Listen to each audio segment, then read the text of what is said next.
be friends. Have you not?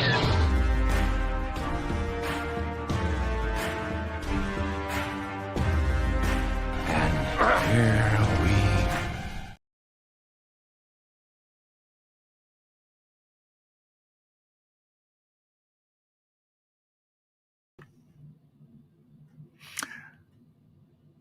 Good afternoon, ladies and gentlemen, and welcome to the Ambassador Wing Afternoon Edition.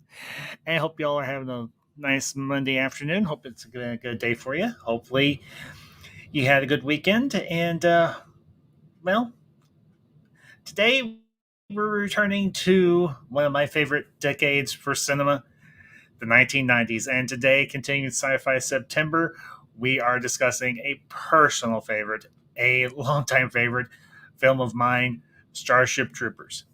But before we get into that, a little housekeeping. As always, if this is your first visit to the Ambassadorial Wing, whether you catch this in the afternoon or catch in the evening or the morning, hope you enjoy the stream. And make sure you smash the like button. Make sure to share this out with all of your friends who are fans of campy, cheesy awesomeness, science fiction fun from the 1990s, or cinema of any decade for that matter.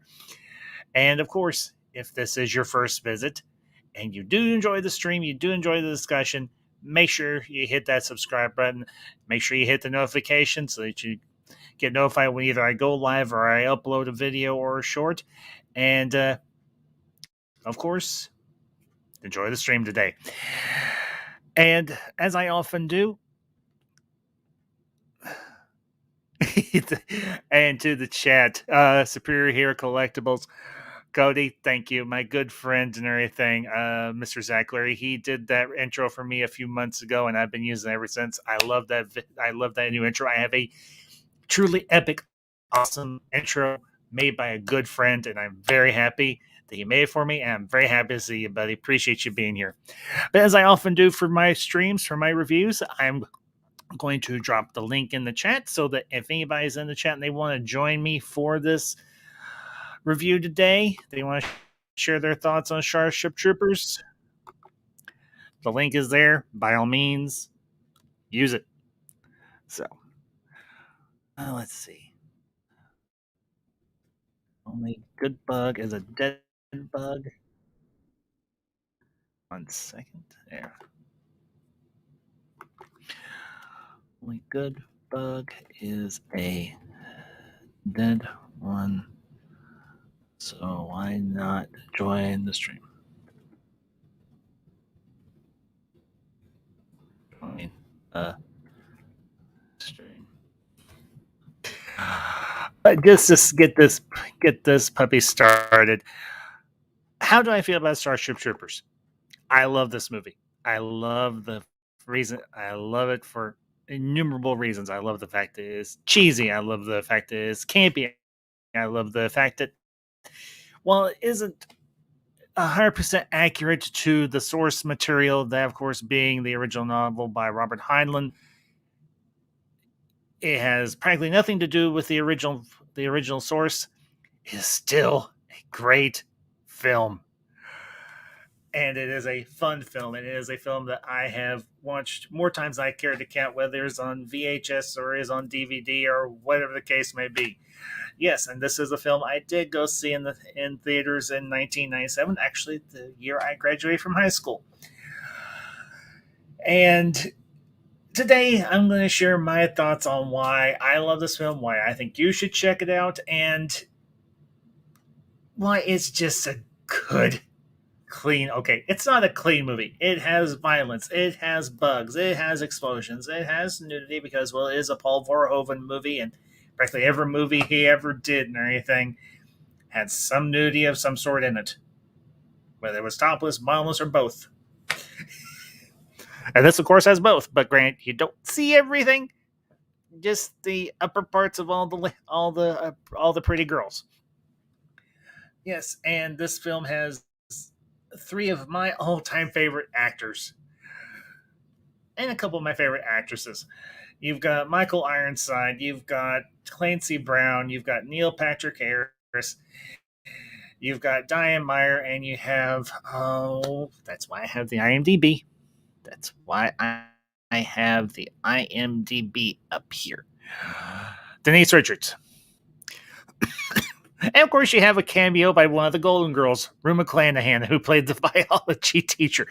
And you're wondering, what is Blanche Devereaux doing in a Paul Verhoeven movie? The hell if I know why.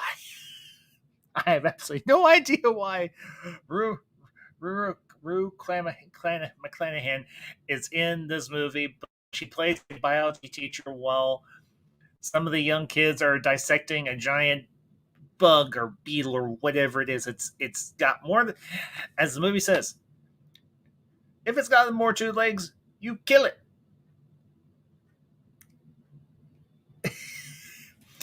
But anyway, getting into the meat of this movie.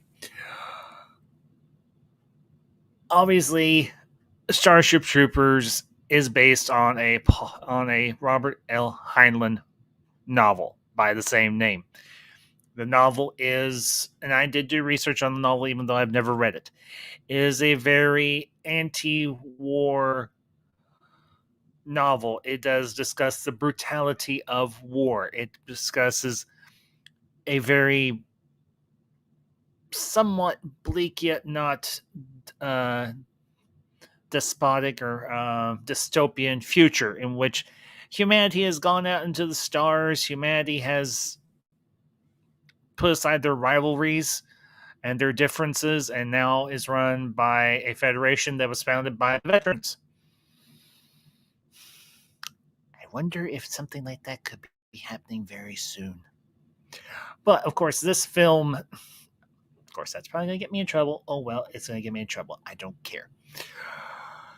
This this film is very bombastic. It is very propagandic in its tone and how it framed everything. It's basically humans bad, bugs, humans good, bugs bad. And you see a scene where little children are stomping bugs into bug heaven or bug hell, if they prefer. And yes, there is a lot of CGI, but there is use of practical effects in this film. But honestly, I love this film. I love its tone. I love the performances. I love the overtopness of it. I love the campiness of it. And yes, this movie does have some camp to it. Let's be honest here. You have humans, you have young, pretty humans or young, attractive humans fighting big, nasty, ugly, disgusting bugs. And they're getting blasted to pieces, or they're getting chopped to bits, or they're getting pincered, they're having limbs ripped off. You see old soldiers, everything without their legs and with one mechanical arm at some point. Of course, you have one of the greatest intros in all of cinema and everything. That's, of course, the reintroduction of Michael Ironside's character, Mr. Radchek. And now it's, I believe, Sergeant or Lieutenant Radchek. He went from a teacher to an ass kicker, and all it took was the destruction of his hometown. You have Clancy Brown, who plays Drill Sergeant Zim. And granted, he only has 3 or 4 scenes in this whole movie, but every single one Clancy Brown is in is absolutely glorious. You have Neil Patrick Harris as, and this is, of course, before he came out. And no, I do not care that Neil Patrick Harris is gay. Doesn't make a difference to me. I care about his ability to act, not who he sleeps with. Who plays Carl, who goes from a young pasty-faced college student to a military intelligence expert, and of course, he is psychic. You have Casper Van Dien, and this was a launch. This movie was kind of a launch vehicle for Casper Van Dien. He was a very young, unknown actor at the time, and unfortunately, that's kind of still the case. Which it's kind of sad because Casper Van Dien's actually a pretty decent actor. I'm not saying he's the greatest. I'm not saying he's ever going to win an Oscar or anything, but he's not a bad actor. Maybe he just had a bad agent. But this movie, it does okay. It does play on certain particular themes. It is a very harsh. It is a very conscientious study of propaganda and the use of it. It is a discussion on why war in and of itself is bad. There is one scene in particular, and I do want to discuss this starting out. It's right before the big invasion, right after the bugs have destroyed the city of Buenos Aires on Earth with a giant meteor, and there is a reporter there for the local for the Federation news network, and the reporter says some people are remarking that maybe a live and let live approach is more appropriate than attacking the bugs or anything. The fact that humanity has encroached on the arachnids' um, territory is they see as a sign of aggression. And of course, this is dismissed very very quickly. But at the same time, it is there is merit to that argument. The only reason the bugs attacked us is because we went into territory that belonged to them. And there is also discussion about whether or not the arachnids or the insects or the bugs are actually intelligent or if they're just mindless brutes. And of course, we get the introduction of a rather massive, ugly, disgusting brain bug. The interesting thing about this movie is even though there's a lot of violence in it, there's actually some really good ideas in it as well. And I've touched on a few of these already. And there's this inherent prejudice between from the humans to the bugs. We are prejudiced against them because we perceive them as lesser to us because they are bugs. They're not like us. They don't obviously look like us. They don't communicate like us. They don't have the same societal structure as us. They are as other from us as you can possibly get. They We pretty much consider the bugs the same bugs that we have here on Earth. You squash them, you spray them with bug spray, you kill them. You don't show them any regard or care or consideration. They're just big, ugly, nasty bugs that have these giant pincers that rip people's arms and legs off, or sometimes cuts them clean in half. And unfortunately, in certain sections of society nowadays, there is varying degrees. I wouldn't say racial prejudice by any stretch, although I'm sure that does still exist. There is prejudice against different ideas, differing ideologies, differing perspectives on how society should be structured, how different people should be treated, good, bad, or otherwise. And I think what this movie does well is, aside from being just a good, fun summer popcorn movie, which was when this was released, it was just released in the summer of 1997. The trailer is very flashy. It's very bombastic. It's very big. It's very in your face. Like, go see this movie. Go see good, virtuous humans go fight nasty, evil, disgusting bugs. And that's not the case. And what's kind of okay, not sad, but unfortunate, is that while this movie is billed and structured as a summer popcorn action movie, there are some really interesting ideas, and I've already touched on one of them, but the other one is the brutality of war and what war can do to people's psyche. You see young men and women enlisting in the mobile infantry or the Navy, or well, what we would regard as the Navy now, and or into military intelligence, and their role is to crush the enemy, destroy the enemy, eradicate the enemy, or learn how to do so in the process. The other interesting fact, and stay on point, we see these young men and women going through basic training. And you have, of course, Clancy Brown playing Sergeant Zim. And he's a career man. He's a sergeant. He's a drill sergeant. He's a very good drill sergeant. His job is to train you to survive, to train you how to kill in the most effective way possible. And while he does have a little bit of charm to him, he is, I would say, a toned down version of another favorite character from another military movie, and that, of course, is Sergeant Hartman from the movie Full Metal Jacket, played by the indomitable and the very much missed R. Lee Ermey, who was a longtime military consultant. Now, for those of you who may have never seen Full Metal Jacket, I really encourage you to do so. I've watched it 2 or 3 times throughout my lifetime. The first time I was ever introduced to it was actually when I was in college.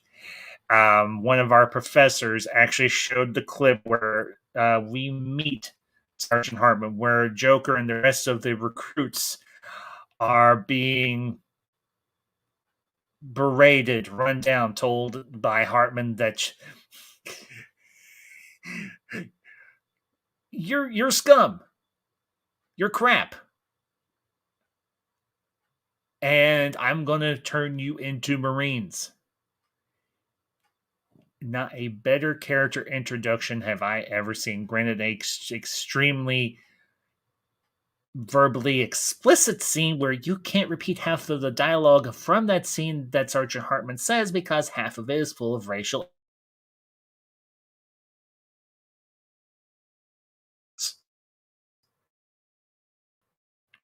slurs.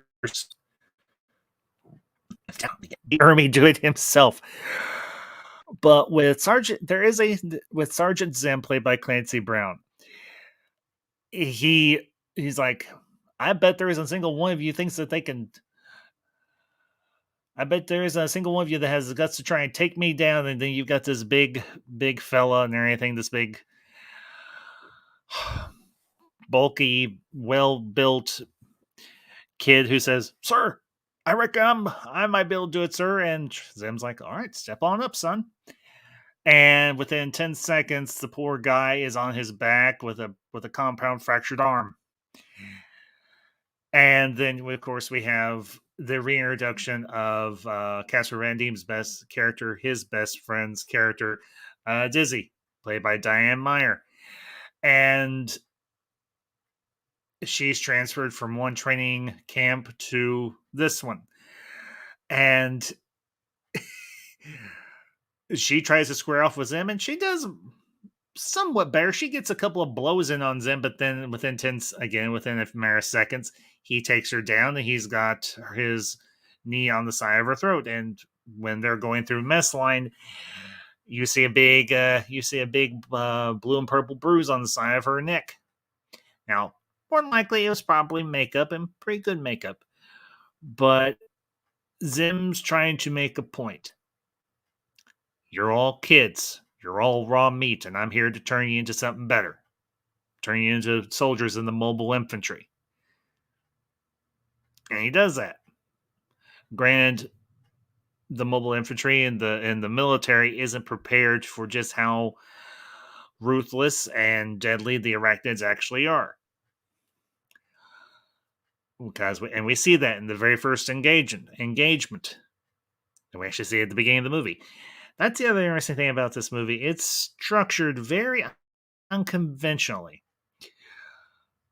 We open with what we would consider a news flash or a computer screen for someone's personal computer or whatever the case is. All these tabs, you have news, you have current events, you have the Federation, what's going on with the government. You have crime and so on. It gives you a good idea of what this future looks like.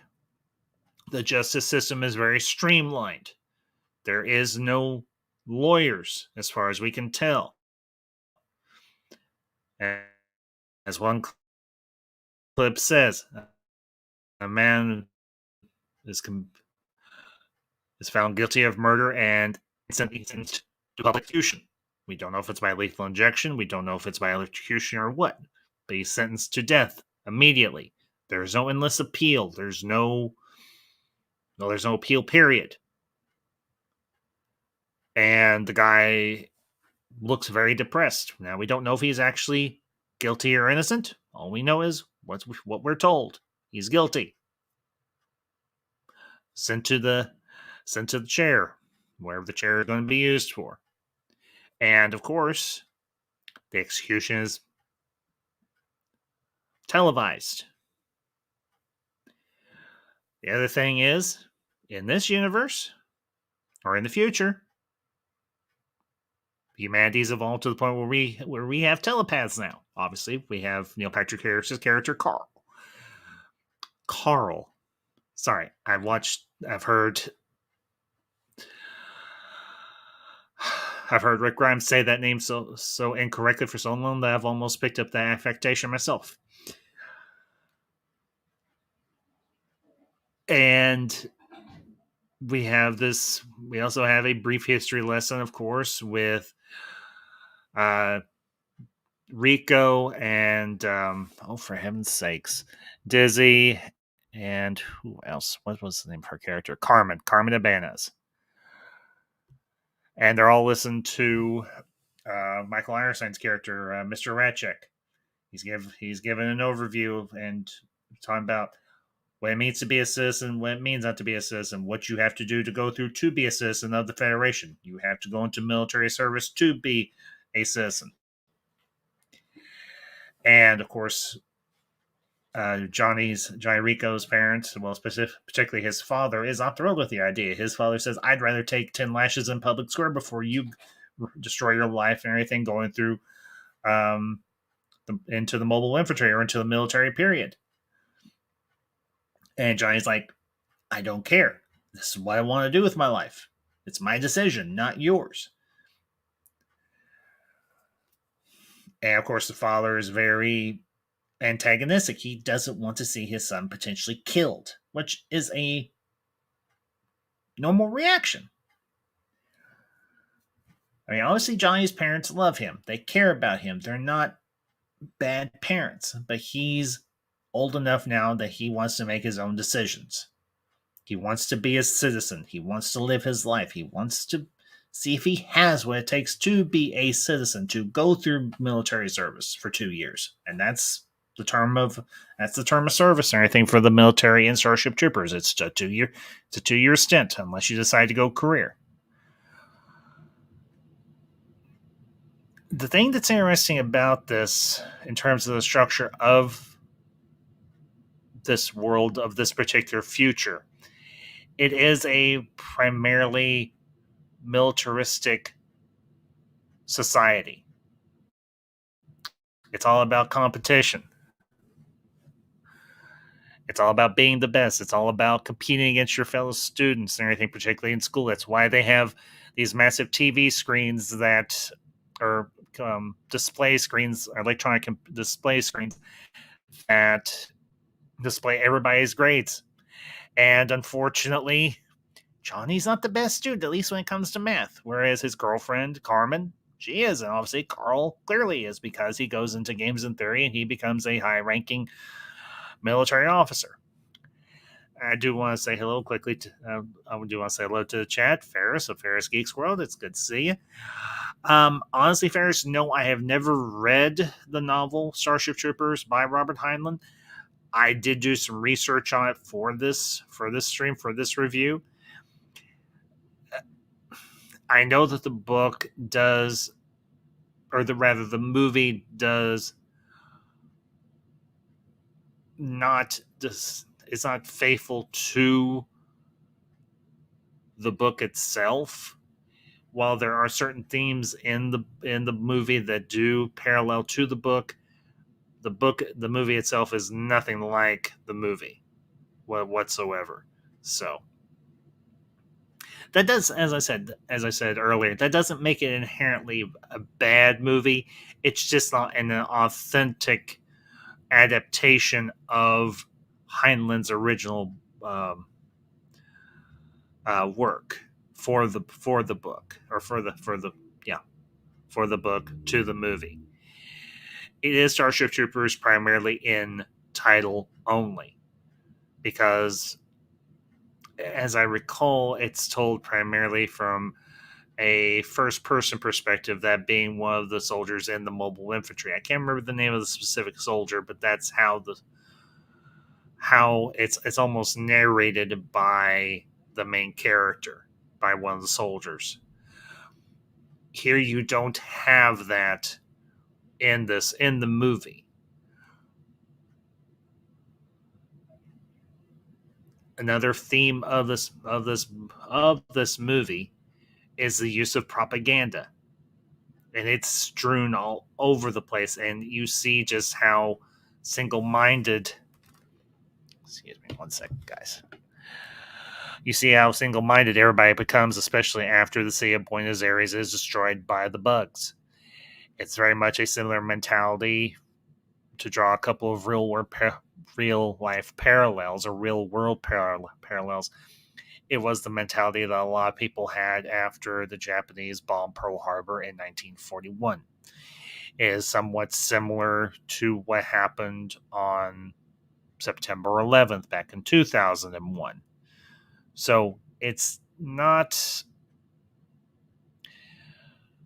you have the scene of survivors or rescue workers going through the rubble of Buenos Aires. You see practically a bombed out ruin of the city itself. It's just been smashed by a massive meteor. And you see people that are dead. You see animals that have been killed or injured. You see people that are rightfully pissed. And the Federation tells the news network, the media arm, play this up. You see you see the screen there at the camp, and I think the training camp, and it says war, and it's in big chrome layers with fire shooting through the layers itself.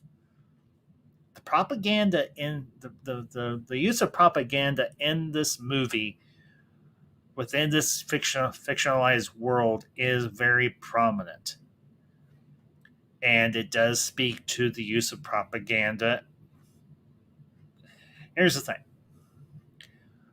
Oftentimes we look at propaganda as a bad thing, and for the most part, it is, or it can be. There are times, however, that propaganda can be a useful tool. I mean, you look at a lot of the messaging, a lot of the media, and so on during the World War II era. It was to galvanize the American people. It was to bring the American people together. It was meant to give a sense of reassurance or hope for the American people. Now, am I saying that all the propaganda during World War II was good? No, it wasn't by any stretch. There were a lot of racial stereotypes that were used to characterize our enemy. That, of course, being the Germans, the Italian, and, of course, the Japanese. Not a good thing. Because neither all these people that made up these ethnic groups or these racial groups were not bad people. Was their governments bad? Yes. Was their leadership bad? Yes. And when I say bad, I mean unethical, or if you want to use the term evil, you can use the term evil. But what the propaganda does in Starship Troopers is it galvanizes the people of Earth, not just a particular nation, but all of Earth, all the citizens of Earth, all the citizens of the Federation.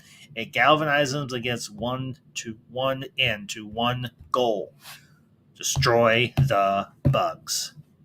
Even the speeches that the Sky Marshals give, I think particularly the first one, Sky Marshal Deems, his demeanor, his speech, his wording, it's very human centric.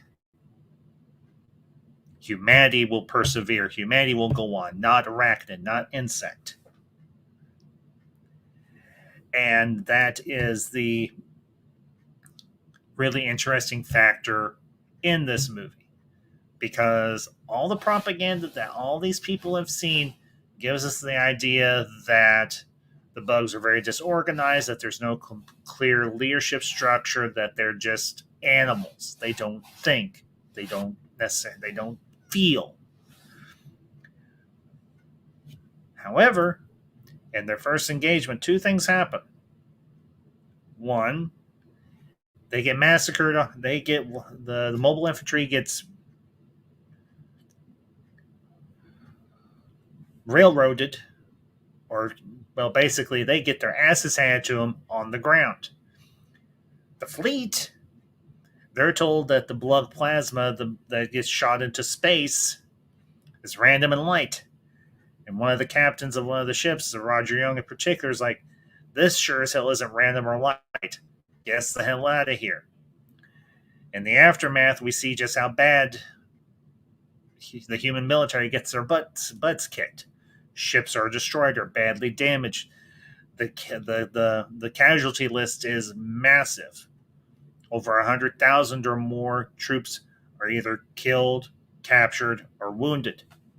We see our main character, Johnny Rico, and everything, who we saw at the beginning of the movie when he's telling the cameraman to get the hell out of there. He's been his leg has been badly wounded by an arachnid. All that propaganda made the military and the military leadership think they were invincible, that the bugs were beneath them. They were wrong.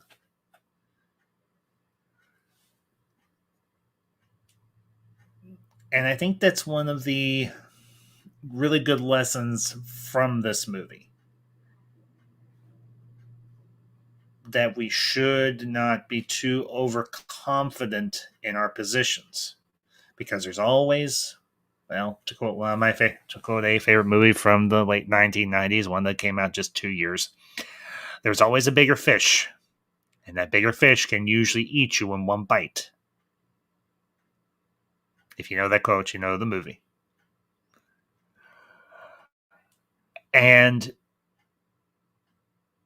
we should never be too close-minded to accepting new or different ideas, like the idea that the bugs in the Starship Troopers universe, are smarter than we think. Because obviously we find out later on in the movie, and towards the end in the third act, that the bugs are smarter than we think, because there is an entire cast of bugs that are their leadership.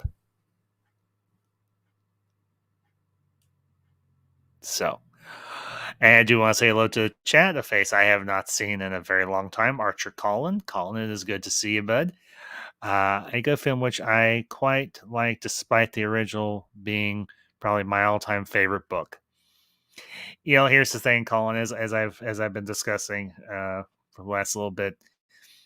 Is this movie accurate to the novel that it's based on? No, it's not, by any degree. Is there good commentary that's based from the book in this movie? Yes, there is, if you know how to look for it. And if you have the wherewithal to break it down in a logical and rational and, well, entertaining manner. You know, here's the thing. Paul Verhoeven was well known in the 1980s and into the 90s for some of the films that he has done. And I can name a few. Well, I can name one right off the top of my head, being Total Recall, a little film starring one of my all-time favorite um, actors, of course, Arnold Schwarzenegger. But let me bring up. Come on, let me bring up his IMDb here. Let's see. Hang on. I'm getting to it.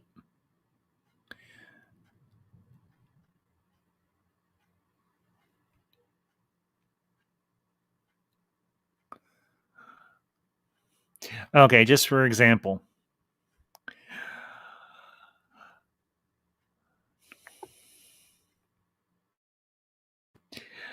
just to name some of his more works, obviously you've got Starship Troopers, you've got Hollow Man with Kevin Bacon, you've got one movie that's absolutely detestable, of course, being Showgirls. You've got Basic Instinct, you've got Total Recall, you've got RoboCop. You've got a TV series that he did early on called The Hitchhiker. He's done.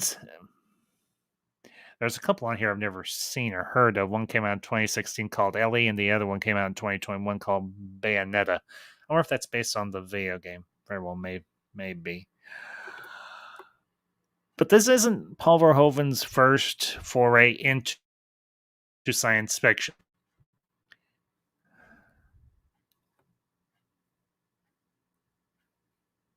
So, and also to the chat, hello humans, Thade, it's good to see you. Let's see, Neil Patrick Harris is playing the toy maker in the Doctor 60th anniversary special.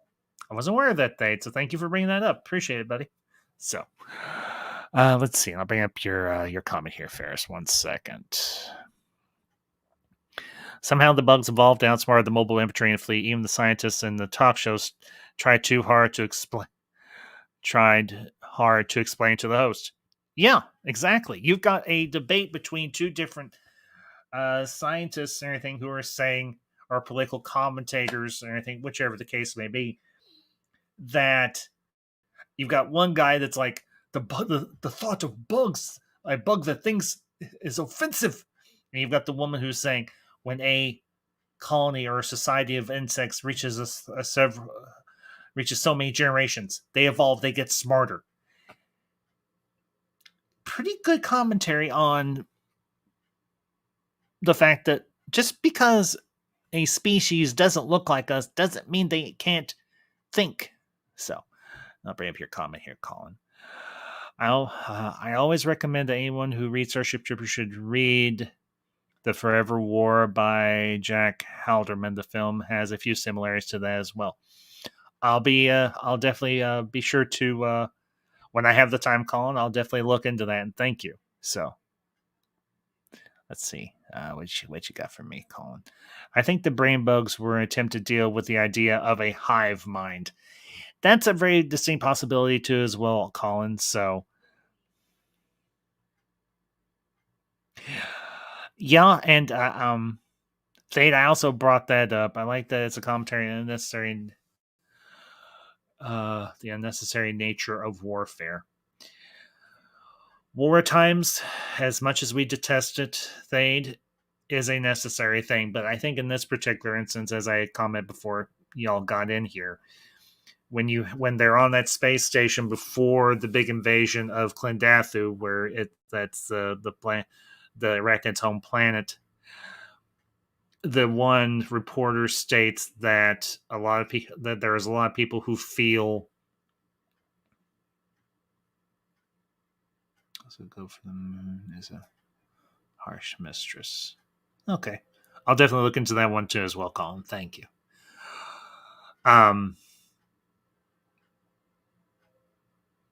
The reporter states that a live and let live approach is better than war with the Arachnids. And even later on in the film, again during the third act, Carl states, I have to make decisions every day that sends hundreds of thousands, if not more, of people just like you to potentially their deaths. But the fact is numbers. They have more. The arachnids have more numbers than humans do. Apparently, arachnids can reproduce at a greater rate than humans can. At least as far as we know. We don't know if cloning is such a thing in the Starship Troopers universe. If it is, we're not aware of it. It's ever overtly stated. We know we've achieved faster than light travel. We know we've achieved the ability to build massive structures in space, as we see the massive docking ring around the moon. At least I'm assuming it goes all the way around the moon, if not at least part way around the moon. And we've got psychics in the future. Grant, that's more of a biological evolution than technological, but still. And it's a seemingly, by all appearances, aside from some more of the harsher aspects of the society in the future, as Michael Ironside's character states that it was several hundred years ago or so and everything that a group of veterans, or all the veterans, got tired of all the gobbledygook by social scientists, and they're like, to hell with you all. So if we have psychics, where are the Vorlons? We don't know. Obviously, the Vorlons don't exist in this particular universe, Colin. You and I both know it. Obviously, this is just good old fashioned human evolution. And we actually see a very humorous scene between Neil Patrick Harris's character Carl and Johnny Rico, as he's testing him to see if he has any psychic potential whatsoever. And even Carl says, "You should have gotten one." Colin, you're fine, buddy. That was a good one. That's a little inside joke for those of you who were here for the Babylon 5 series reviews. Carl's even like, "You should have gotten one just on sheer dumb luck by this point."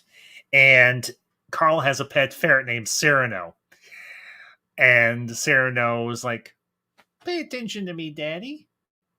And Rico's like, "He just wants some attention, Carl. You don't play with him anymore." And Carl puts a psychic suggestion that there's a grub on his mother's leg, and he's going to go get it now. And a few seconds later, you hear Carl's mother yell his name, "Carl, get this damn thing off my leg!" Or something to that effect. Honestly, it's as I said, this movie does have its humorous moments. I would be lying to you all if I didn't say it does. It obviously does. This was, as I mentioned, a build as a summer blockbuster. Now, did it necessarily succeed as a summer blockbuster? It did okay. It didn't do horribly at the box office by no stretch.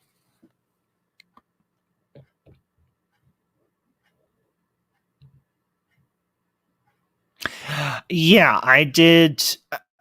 I think I read something about that, especially with the second straight to video sequel that saw the return of Casper Van Dien as Johnny Rico. It's called Marauder, I believe. I haven't had a chance to watch it, but I actually got when this has been a week or two ago. I found a copy of Starship Troopers, but it was actually a 3-pack. It was Starship Troopers 2, and Starship Troopers 3 Marauders. So I'm eventually gonna. I had seen the second one and everything, which was more of a horror / psychological thriller esque film set in the Starship Troopers universe, but I have not watched Marauder.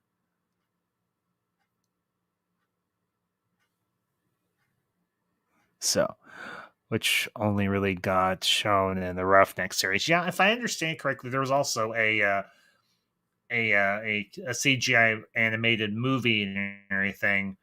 That's, I think, a little bit more accurate to the novel, relatively speaking. The thing about Starship Troopers is it just pure dumb science fiction fun? Yes, it is. But does it give the opportunity for good conversation and discussion on the ideas of, is it right to have a society built on the only way you can become a citizen is if you go into the military? And that's, I've touched on the other points. I'll touch on this one now. Is it a good idea to have a society where the only way you can become a citizen of the Federation is if you serve in the military, regardless of the branch, the mobile infantry, the fleet, or military intelligence?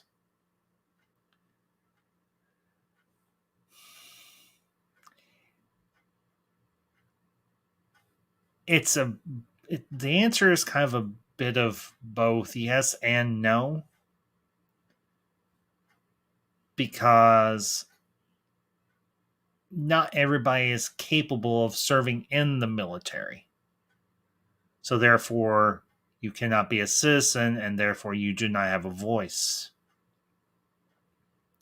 Not inherently a bad thing. But at the same time, you have informed citizens who understand just how stressful and just how dangerous it can be.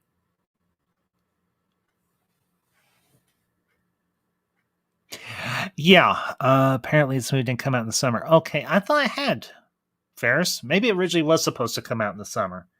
I could have swore it did, but maybe I know it came out in '97. I remember that much. But I couldn't remember if it came out in the summer or if it came out later in '97. Either way, it's not pertinent to what I'm talking about right now, but we can touch on it later. Let's see. All right, I'll bring up your comment here, Colin. The one thing that where the film seriously differs from the book, military service has only one way to earn citizenship, which was not even granted until after honorable discharge. Yeah, that is true, Colin, because it just says that if you serve for 2 years in the military, you're automatically given you are granted citizenship. I wasn't aware of that particular detail, so obviously they put you through a very strenuous and taxing training period, whether it's the mobile infantry. Let's see. We did a review of Roughnecks a while ago now on PJ's channel. Oh, you mean Orville Nation? I'll have to check it out.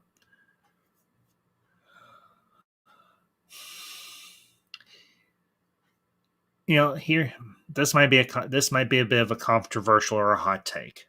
Take it for what you will. Whether you catch whether you're watching this now or you catch it on the replay. And by all means, any of the things I've discussed thus far in this stream, comment down below with your thoughts, and as I always do, I'll respond.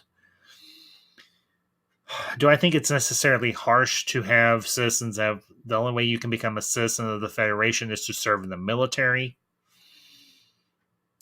Yes, it is very harsh. I would be lying if I said it didn't. It can result with the loss of limb or potentially your life. It can result from you being disfigured or disabled for the rest of your life. But at the same time, no, PJ, maybe. Oh, okay. Different channel. All right. Sorry, Carlin. I wasn't. I misunderstood you. Sorry.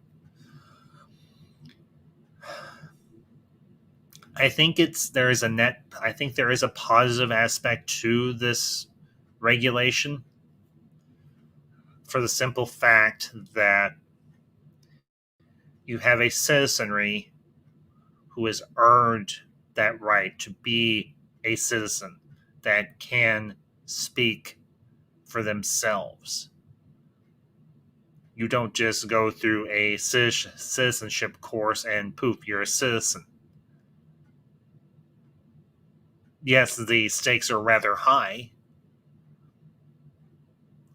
but you seemingly have the right type of people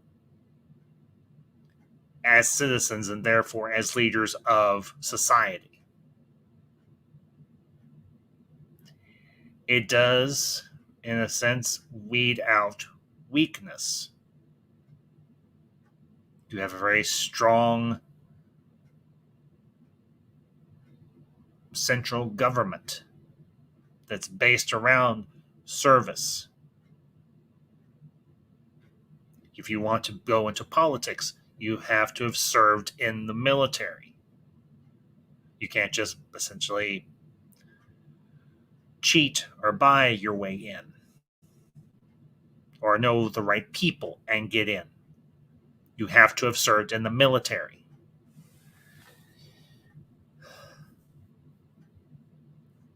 And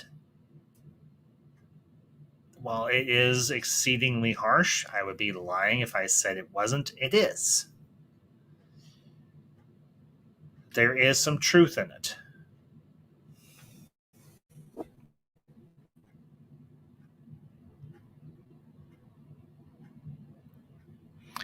Yeah. I'll bring up your comment here, Colin. And the book explanation is given as a veteran has proven themselves capable of playing the biopolitic before themselves. I paraphrase. And that's essentially what Johnny Rico says after his friend Dizzy is killed in action. Everything he says as much. Everything, and even when they're still in school before the war with the arachnids.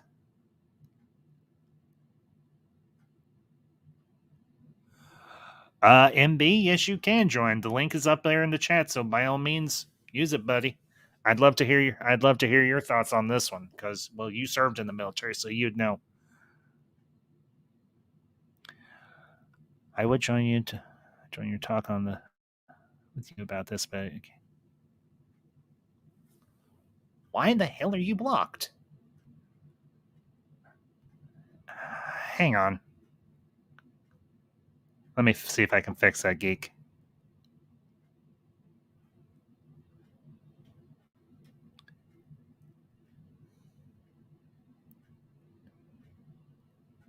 You know what, geek? Hang on. I can fix that easy enough. I don't ever remember blocking you as far as I can recall. Hang on. Geek, give me just a minute. I'm going to send you a link. Check your DM on Twitter, bud. Just give me a second. No, Geek, you're fine. I was actually hoping you would show up for this one or anything because, as I said, so you have a unique perspective on this, and so hang on, buddy. Just give me 1 second. I'm not sure how the hell you got blocked or anything. As far as I can recall, I don't remember ever blocking you on anything. So hang on. Come on, you slow ass thing. Thank you. Let's see, where are you? I'll punch you in. MB. Here.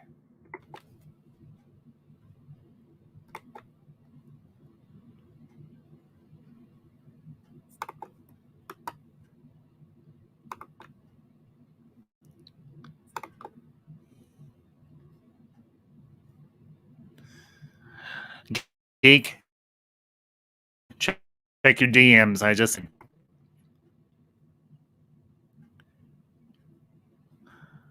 don't know why in the hell you're blocked. That makes no damn sense.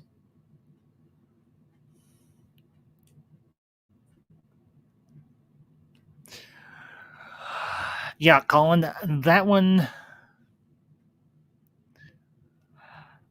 like I said, I've never had a chance to read Starship Troopers from cover to cover, so I don't know all the different the variations and the different ways that it's adapted from the book to the movie.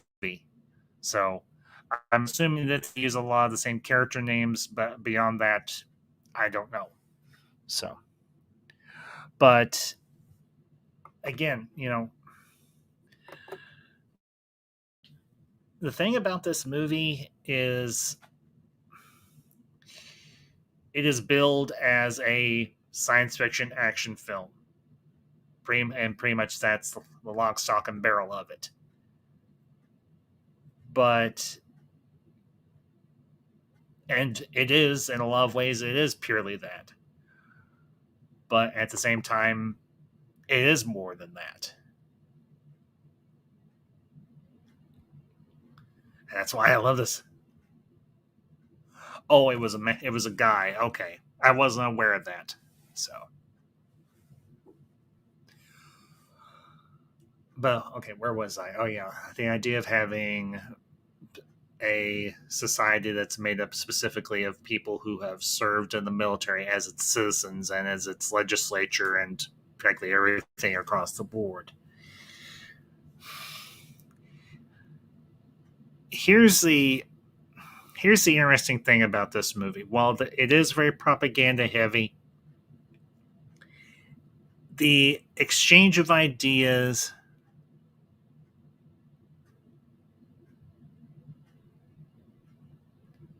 So let's see. That when Carmen joined Fleet, she shaved her head. I'm glad that didn't happen because 90s Denise Richards is too pretty to be bald. Fairs, you're not necessarily wrong. Um, Geek, just in case you didn't hear me, I did send you that link on Twitter or X, whatever way you want to call it. So let me know. Well, obviously, I'll be able to tell if you can get in and it works. Obviously, we get a lot of pretty eye candy in this movie, both for the guy for the fellas and for the ladies and everything. I mean, let's be honest here. Casper Van Diem, not a bad looking guy. Clancy Brown, yeah, he's a little bit old. Again, not a bad looking guy. Why in the hell? All right, hang on. I don't get it. You shouldn't be blocked.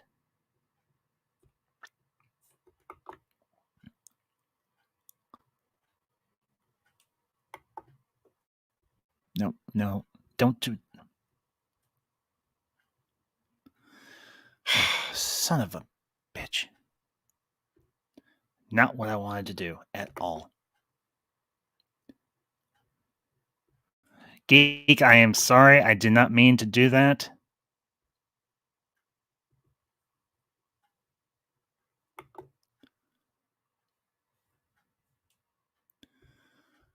Son of a bitch.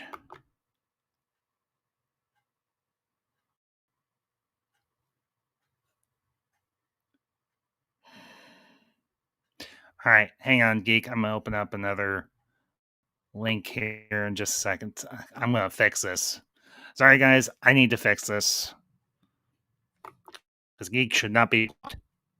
I have no reason. I have no idea why the hell you are. I never did it.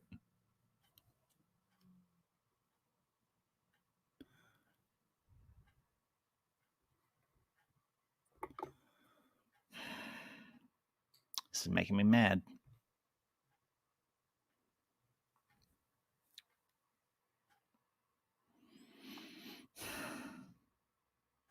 Come on. All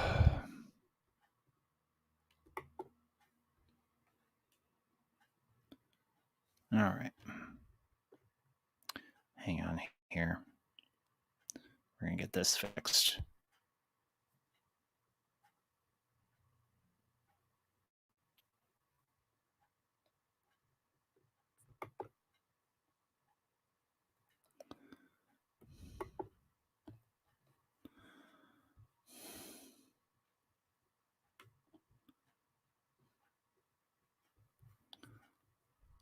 hang on here.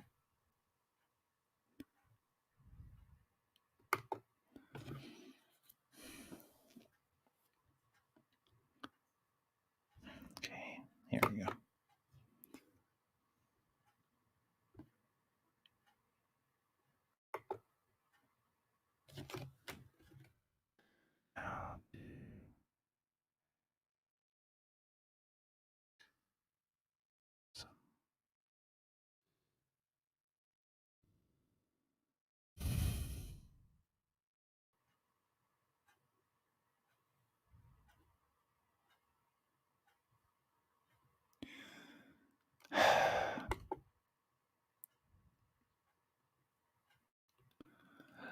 Geek, I am very sorry. I don't know. I don't get it. You should not be blocked. This is going to drive me up a tree.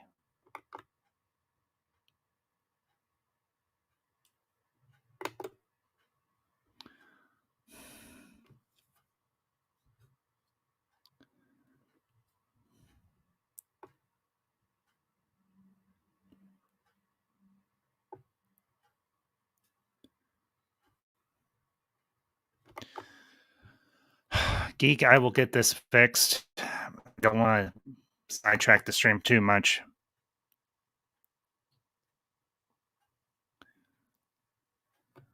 So, focus on your stream. Worry about it later. Geek, I will get this fixed.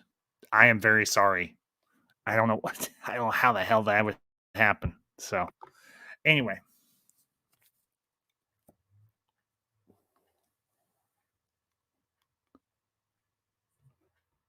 So, and do you want to say hello to the chat? Lewis Cox and Jeff B. Fellas, it's good to see you both. Been a while. Appreciate you stopping in tonight, this afternoon. So,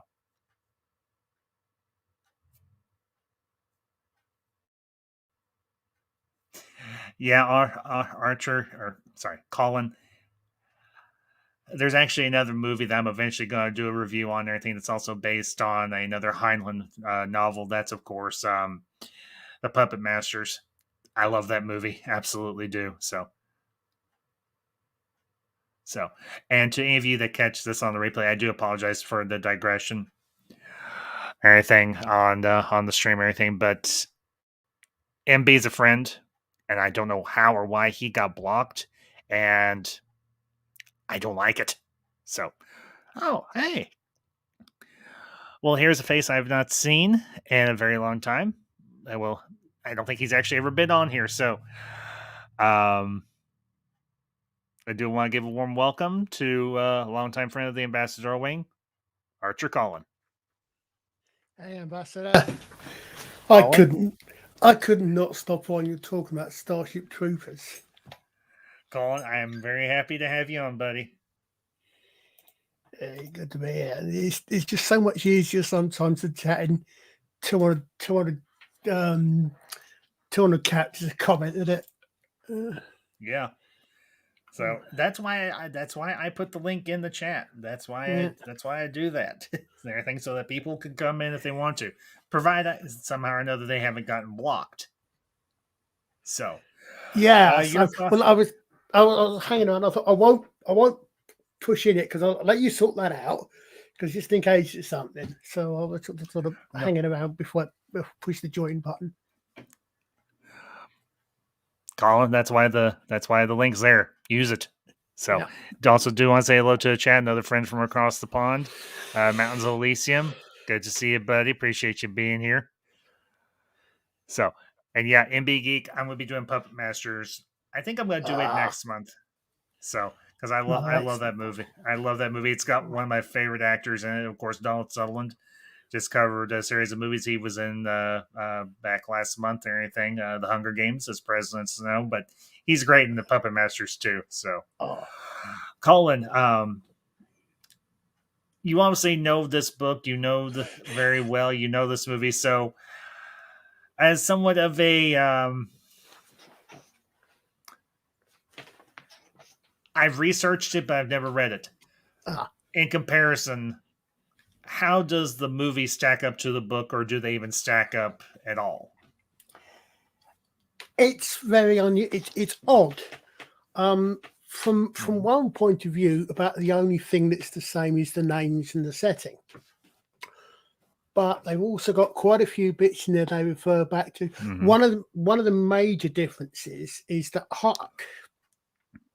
Heinlein was writing this. Part of the reason he wrote this, I think, was in response to the anti-nuclear movement. But because he was coming out of the military service, in the book, the mobile infantry or the military is an all-male job. Most of the women that go into the military go into the Navy. They go into the Navy because there are psychological and physical differences that make women more suitable to be pilots and navigators. So you don't have any women. So about the only two, I think there was, off the top of my head, there were 3 women off the top of my head that I mentioned in the book. Carmen, Johnny's mum, Johnny's grandma. And I think they're the only they failed to mention that part. Yeah, they're the only 3. I think there may be others, but Johnny's mum and Johnny's grandma are only mentioned partly in bits. And Carmen is Carmen. Almost the last thing you hear of Carmen is she dear Johns him about 5 chapters in. The major difference is the book is written. It starts in media res. It starts in the middle of a battle, and then it goes back. That's how the movie starts. That's how the movie starts too. But what this it goes back.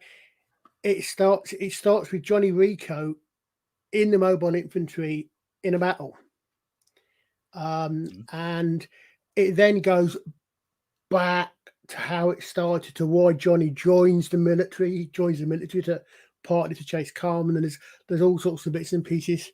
Yeah, exactly. NB. That's a that's very well done. The way that comes back as well.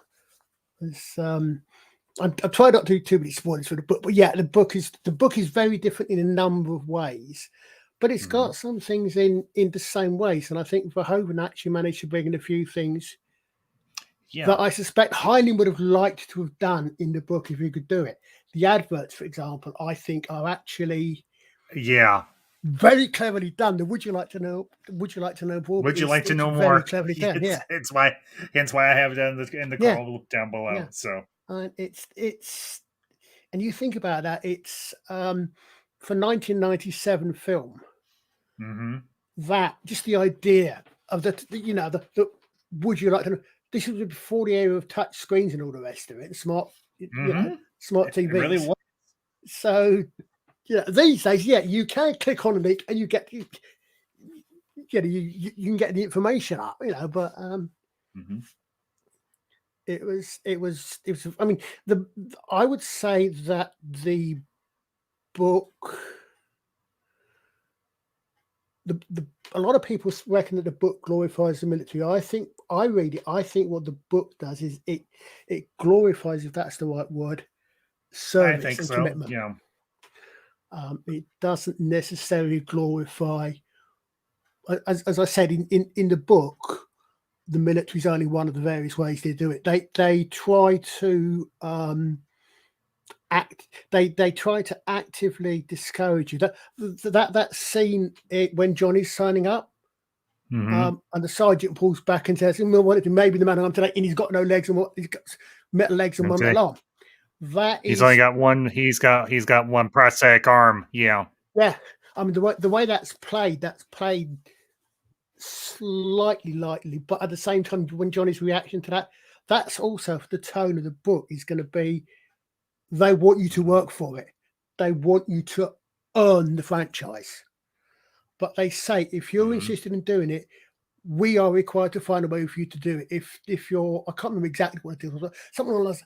If you're a quadriplegic, we've got to find a way for you to do your service. We have to do it. We, as the government, as the as a Terran Federation, we are required, if you push hard enough, but we make it as hard as we can for you to do those 2 years, just so you know what you've earned. Mm-hmm. So I say it's very different, and probably the major difference though is that the book is all military. Is all made. It's like militaries were when Heinlein wrote it. Obviously, of course, Mm-hmm. the infantry side, the rest of it was all male. Hey, So, and want to give a very warm welcome to a face I have not seen nor has been here in quite a while. Good friend of the channel. It's been here. Well, let's just say he's always been here as much as I have been. So, my good friend, your good friend, and a man who knows what it's like to be in the military, Mr. MB Geek. Wow, that was a hell of an introduction. I don't feel worthy of that, but thank you anyway. the correct answer to that one, Geek, is I have always been here. Oh, I thought it was we are all Kosh. All right. I've always. Babylon 5's done, you bunch of geeks. So, sorry, I saw the cartoon, not the animated, not long ago. It's never done. I was going to originally get a copy, but unfortunately, with my health being the way it was and finances being a little tight, I had to cancel my order. But I'm eventually going to pick up a copy of The Road Home because I need to add that to the collection, most definitely. So, all right, MB, you've been in here for a little bit now, and you've been in the chat. You are our resident veteran. I would definitely like to hear your take on Starship Troopers, and particularly the concept, and Collins elaborate on it. It's the idea of having a citizenry that either has to go through the military or has to earn their citizenship by other means. You know, it's an interesting thing because I've actually, after I joined the military, I really kind of wondered about the idea of that because on one hand, I can kind of understand it. On another hand, I am not for an all volunteer military. And Archer I think Archer caught on to what I was talking about when I said the recruiter part. See, when you see the movie, the recruiter has a robotic arm and no legs. Well, what you don't see in that is done in the book is Rico meets up with the recruiter after the recruiting station closes. He's got his legs on and he's got his arm on.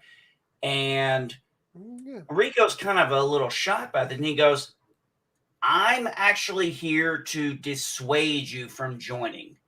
He goes, and Archer can correct me on because I'm probably going to get the quote wrong.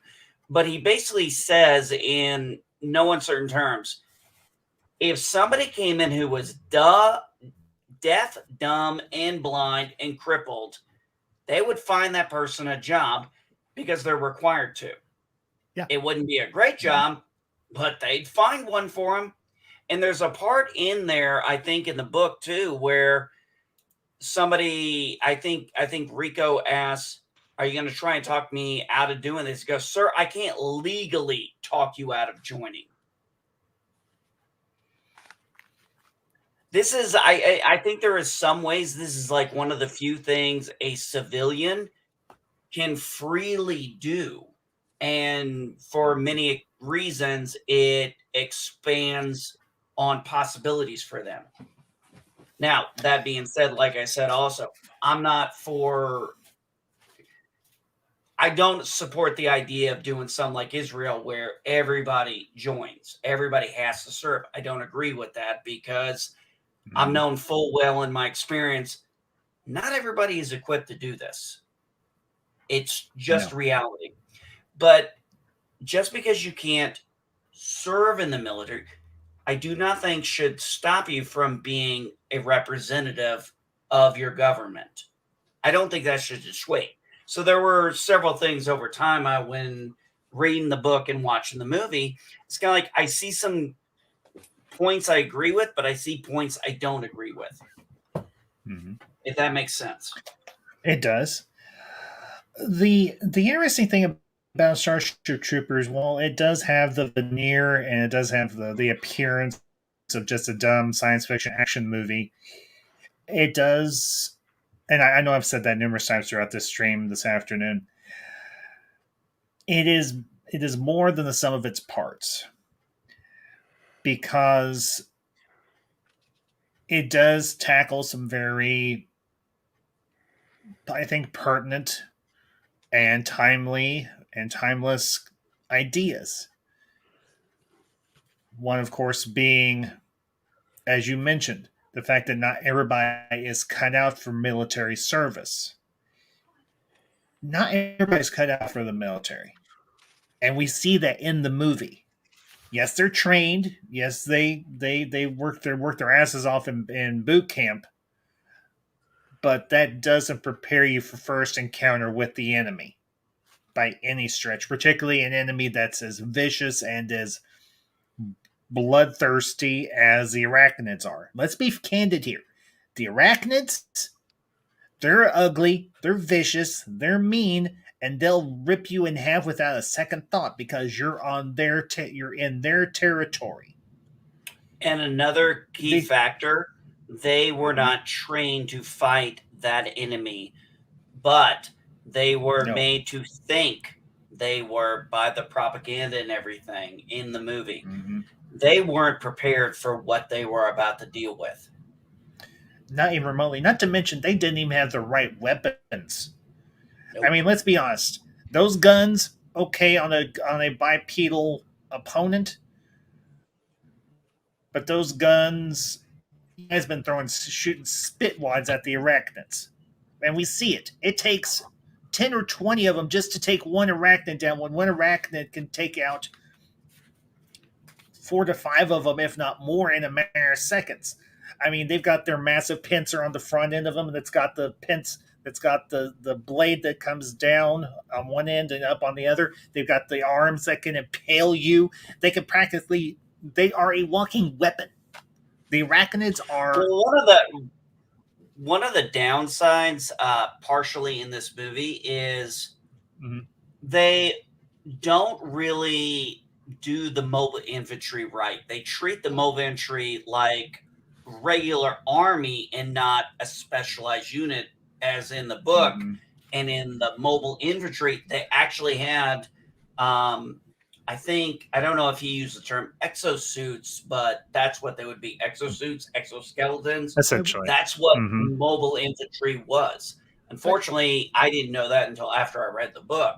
And then when I read the book, and saw the movie, I was like, oh man, if they had that technology, would have made. They were pilots who jumped from orbit, basically. Essentially. Yeah. There were no troop carriers like we see at the beginning of the movie or anything, or various points during the movie. And Starship Troopers was not space above. It's not supposed to be space above and beyond. No, not particularly. No, and I do remember Space Above and Beyond and everything. And yeah, they are by no means. I have it back completely here, dissimilar. I'll bring up I've got Elysian's comment up here. The one aspect of the book I found interesting: the more power you have, the more consequences you face for your decisions. Civilians, no problem. Private citizens talking to where an officer can be executed. Private another thing in the book, when you're serving, you cannot become a veteran until after you have finished your service. Yeah, that means you can't become a citizen until after your service is over. So if you stay in the whole time, you're still you're not considered a citizen. You're not considered a civilian. You're kind of in between. And there's a point in the book. One of the things about the book is the whole war with the bugs. That's really a backdrop. The book is really about Juan Rico, and that's his name, Juan Rico. Yep. Not Johnny. Yeah. No, Johnny is his nickname. His actual name is Juan. Juan Rico. He's okay. Yeah. Yeah, his name is. Well, remember, it was set in Buenos Aires. Buenos He Aires is actually, and I'm not 100% sure where Buenos Aires is. I think he's it's a Filipino. It's in South America. Buenos Aires is in Argentina, but I think if I remember right, he was actually a Filipino. I thought he was Filipino, right? Yeah, he's Filipino because he speaks Tagalog as his native tongue, doesn't he? But, yes, that's right. He does speak Tagalog. Yeah, but Buenos Aires is Buenos Aires, I think, is where his parents are. And Buenos Aires is what's nuked, but I don't think he's actually from Buenos Aires. Well, no, I remember. I think I remember them saying his character in the book was Filipino. Yeah. Well, but the interesting thing is in the movie, and okay, as I was saying, everything this movie, the only thing it has similar is some of the character names, and the title itself is vastly dissimilar from the novel it's based on. Actually, the way they phrase it, I'm sorry. The way they phrase it after the asteroid hits Buenos Aires is Dizzy says to Johnny, "They hit home. They hit Buenos Aires. They hit home." So we see in the movie that Johnny still lives with his parents. He's portrayed as essentially a high school student. He's a senior, essentially. And the other thing that we notice, and I think this goes back to one of Heinlein's other novels. Oh, for heaven's sakes, I can't remember the name of it. I just watched a video on it not too long ago. Stranger in Paradise, I think it's called. Stranger in a Strange Land. Stranger in a Strange Land. That's it. Yeah, Stranger in a Strange Land. One that started a hippie movement. Yeah. Stranger in a Strange Land. Thank you. Yeah. I'm not saying that there's promiscuity encouraged, but obviously a lot of these teenagers have a very high sex drive because you see Carl and how he behaves. You see Dizzy and how she behaves. Everything. Carl's willing to sleep with any woman that has a pulse. Granted, in real life, that's not actually the case, but we're not here to discuss Neil Patrick Harris's sexual orientation. We're here to talk about his performance. And Dizzy, she's got the hots for Johnny big time. Obviously, Dizzy in the book, as I understand it, is a man, not a woman. And as far as I know, in Starship Troopers, and I do not say this as a derogatory thing or as or any commentary on how society is currently structured. Homosexuality, as far as we know, is not encouraged or even a thing, as best we know. I don't remember it even being mentioned. Because and that very well may be the case, because that wasn't the point of Heinlein's. That wasn't the point of Starship Troopers or Heinlein. One of Heinlein's points. Anyhow, but all these kids are horny as hell. Well, I would say something here as someone who, when I joined the military, I was 19 years old, just out of high school. Very shortly after that, 2001 happened. So, take that whole Buenos Aires thing and the crash and the shock, and I'm not comparing the two, obviously, but I am saying, it was interesting how when I watch the movie now, how that impacts me more than it did before. Well, I even mentioned it before either you or Colin got in here and everything, that it is the way they frame it is very similar to how, you mentioned September 11th was framed and how December 7th, 1941 was framed. There are parallels there, but they are the way Paul Verhoeven frames it and the way he uses that imagery. It's a lot of anger, a lot of resentment, a lot of rage. You see a clip of kids smashing a bunch of cockroaches on the sidewalk, and the mother's just champing all proud. Yeah. And you see a group of mobile infantry soldiers showing a group of kids, granted it's unloaded, a military grade weapon. Yes. And they actually let them hold it. Granted, it's unloaded. It's unloaded. Thankfully, it's unloaded. But you see mobile infantry soldiers right alongside elementary school age kids. Yeah, I wonder how Robert Heinlein would have felt if he about been that alive propaganda to see this stuff movie. was it. What amazed me about that was the propaganda stuff. It reminded me so much later on when I would be on YouTube and see the old war propagandas from the days. Very much. Other, whether it be from Russia, Germany, other places. I would watch those old war propagandas to get historical references. And yeah, it's like, holy shit, man. This guy actually understood war propaganda and put it in the movie. And I think it was kind of strange because us in the 90s watching that, we had no clue understanding of war propaganda. It wasn't even a concept.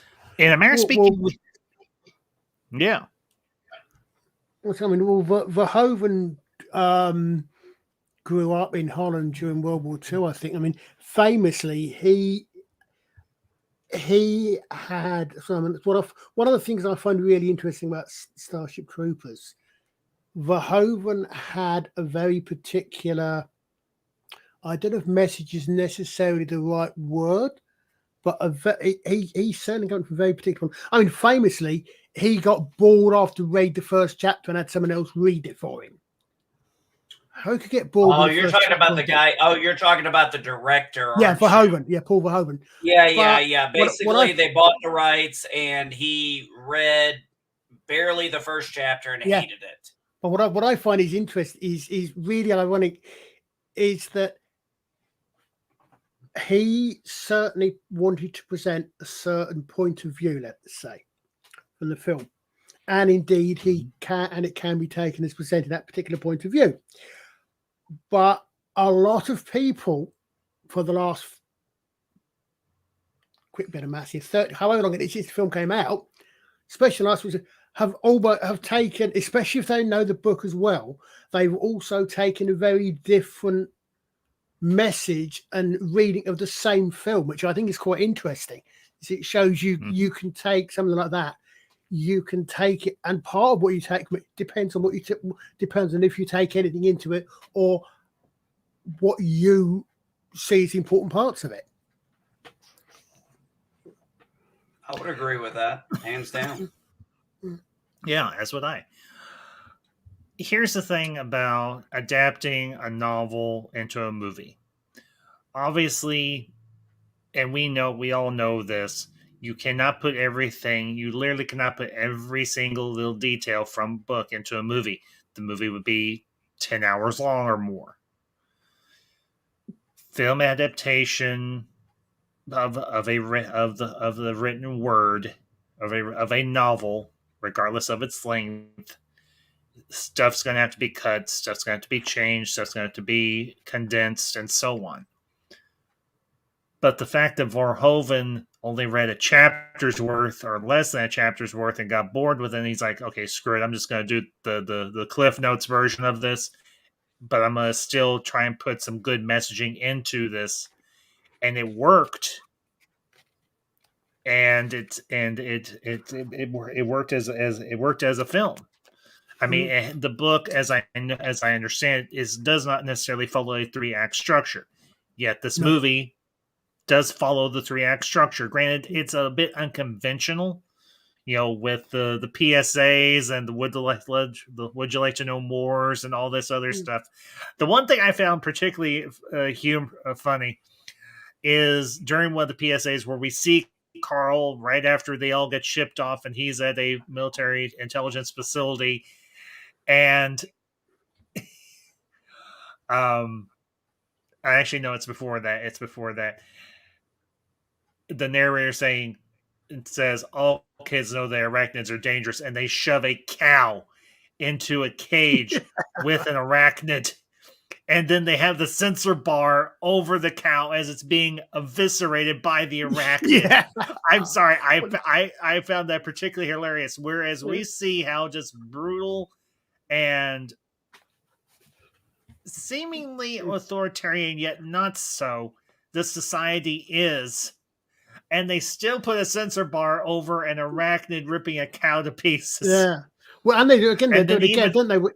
They do it again when they Yeah. when they get the brain bug and they probe the brain bug at the end. Yeah, The exactly. I found that part particularly humorous as well. What I think, I mean, the thing is, one of the things the book does actually follow to a degree. I mean, it follows the book almost. I mean, Johnny does get promoted gradually, bit by bit through. He actually ends up going to OCS, and the big final battle with Brainbug is his final exercise before he graduates. What in the Navy will be a midshipman's cruise. And there's one thing they do get right about that. My platoon sergeant got a field commission for capturing the Brainbug. He's after Brainbug, right? I was not offered one, and I would not have accepted it, but I was not surprised when I learned he had been commissioned. Captain Blackie told me that I was Blackie's his training officer. The woman. I'd met my platoon sergeant before. I don't think any other blackguard knew this. That's the unit he was with, not the Roughnecks. Not for me, and certainly not for him. But I doubt if Blackie knew it. But I'd known my platoon sergeant from my first day at boot as a boot. His name is Zim. So they got that right. Zim, they got a lot of that they got right. Zim was, because there's a scene in the book, actually, no,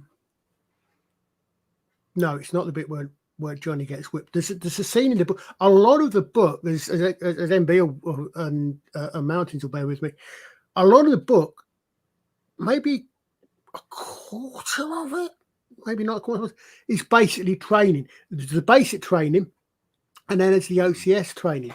And it's one of the bits in basic training where something happens, and Zim wants to retire, doesn't want to be a training officer, a training sergeant anymore. One is if he's getting slow, and they said no. They said the very best we keep for training. But then at the end, yes, I've seen Sargon's review. I think I've seen Archers as well. I think Sargon's was one of the first I saw of it, actually, Mountains. But yeah, but they do it, and they have discussion. And a lot of it is really interesting. I mean, I don't know, Jake, I don't know what your service was, and I don't know how high you got, but I'll let him. So I don't know how, but the training, both in the film actually and in the book, the training bits actually seemed quite interesting. I found I don't know how accurate they were, but they were certainly very evocative of what training must have been like from the point of view of the trainers.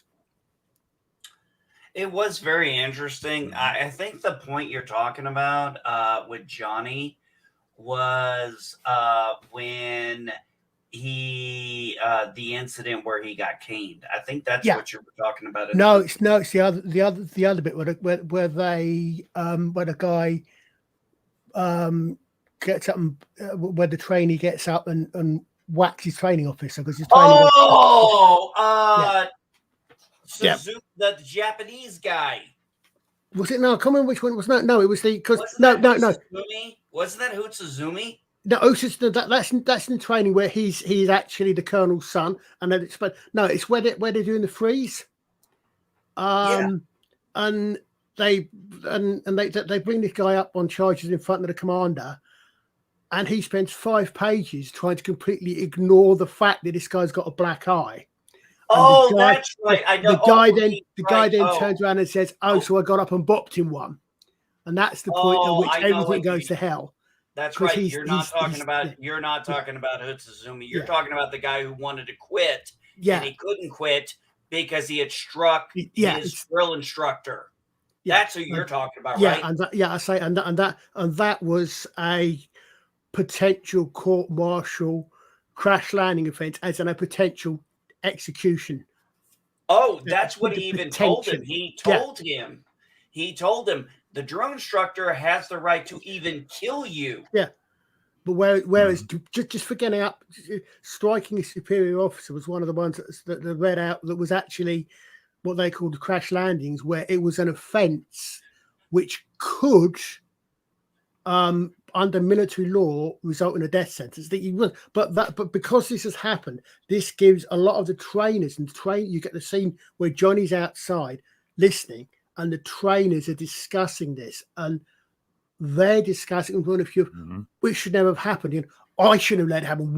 It's not this kid's fault.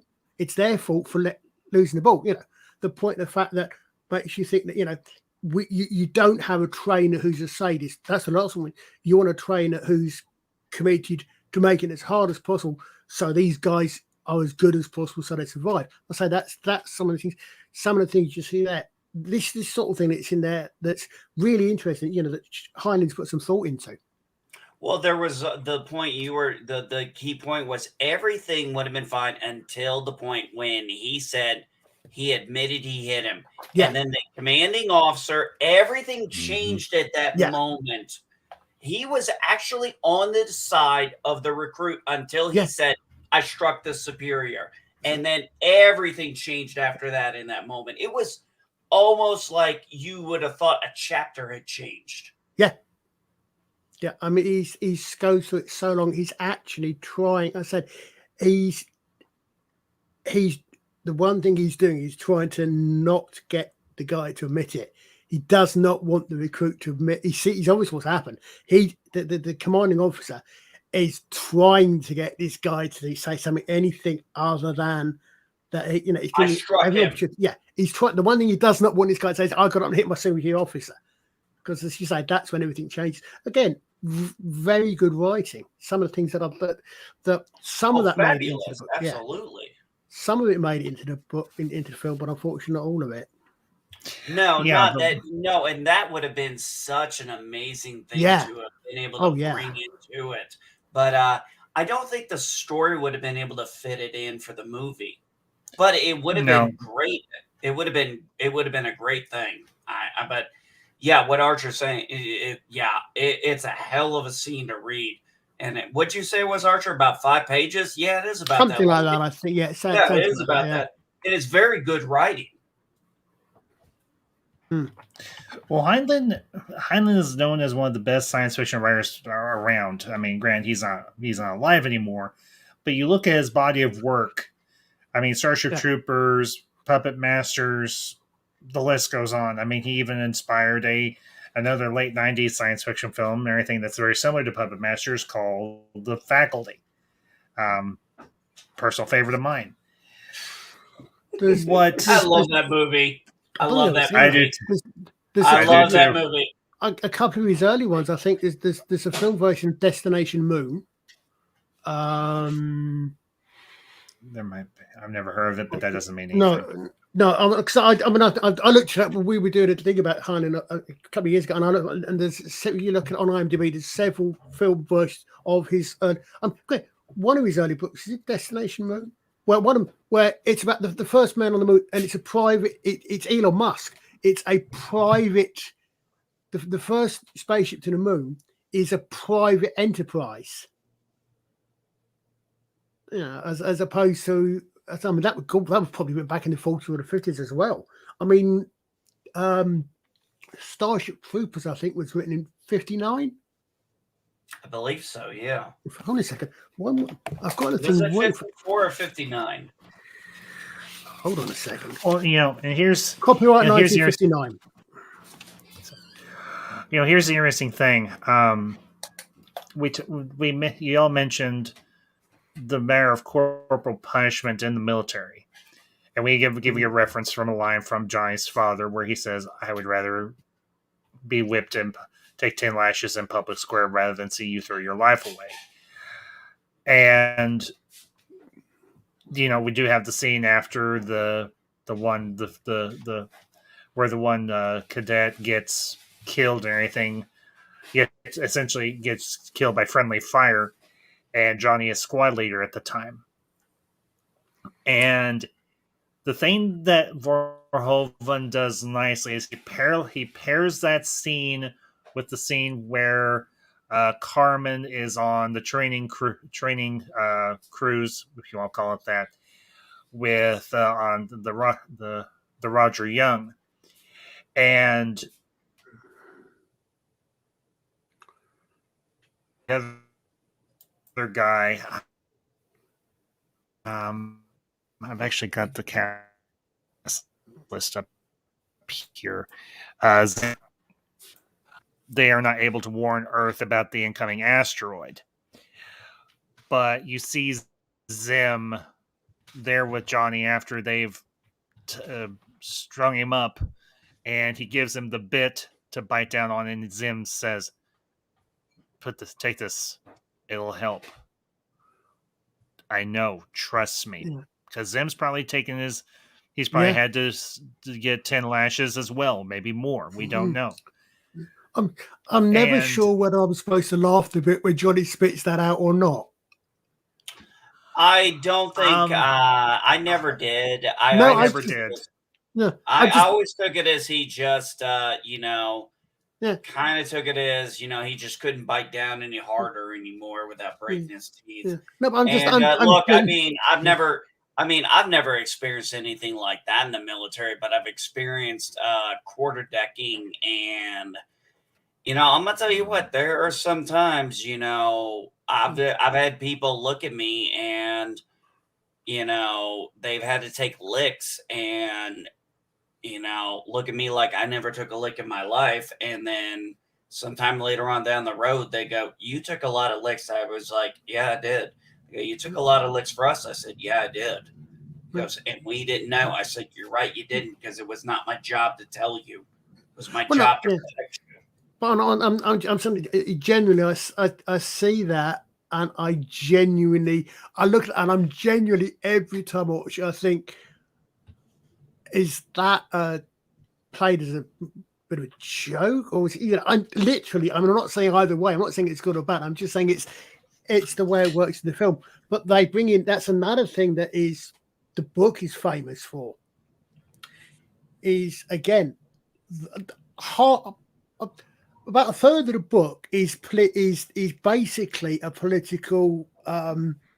It's Heinlein's politics. Yeah. I mean, so it comes out with things like there's one, I can't remember exactly what it is, but it's a thing where he's a lot of it is in Johnny's head, which of course you can do in a book, which isn't so easy in a film.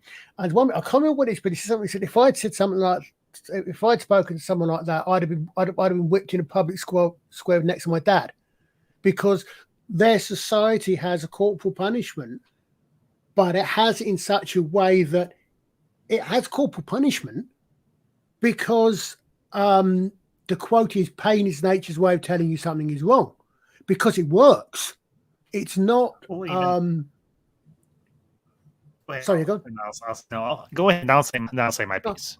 I'll say it's not even. It's not. What's the word I'm looking for? It's not. My brain's it's not over the top. It's not put across as beat your kids. It's a case of, I mean, the old one about spare the rod and spoil the child pretty much sums it up as a concept. That the idea, so that they do that very much, but because I'm one of these people who wonders these days, looks around the society these days and thinks, do you know what? Heinlein called the late 20th century the crazy years. I think he was. Mm-hmm. He wasn't really wrong. You wonder. I didn't look at are we? Is discipline these days for young people, children, and young people? Is it too lax in some ways? I don't know, but this is one of the things. That's interesting because I don't know if you remember this, Archer, but maybe Ambassador remembers this. Back in, I believe it was the 90s, there was a kid. He was in Singapore. He sprayed graffiti, and he got caned. In public in Singapore, and that was big fucking news over here in America. And I cannot speak. I cannot speak for other people. I can speak my parents. My parents were supporting him getting his ass beat, and they said, "You fuck around, you find out. You fuck around in another country, you find out their laws." That was the first time I realized my American citizenship won't save my ass in another country. No, it won't.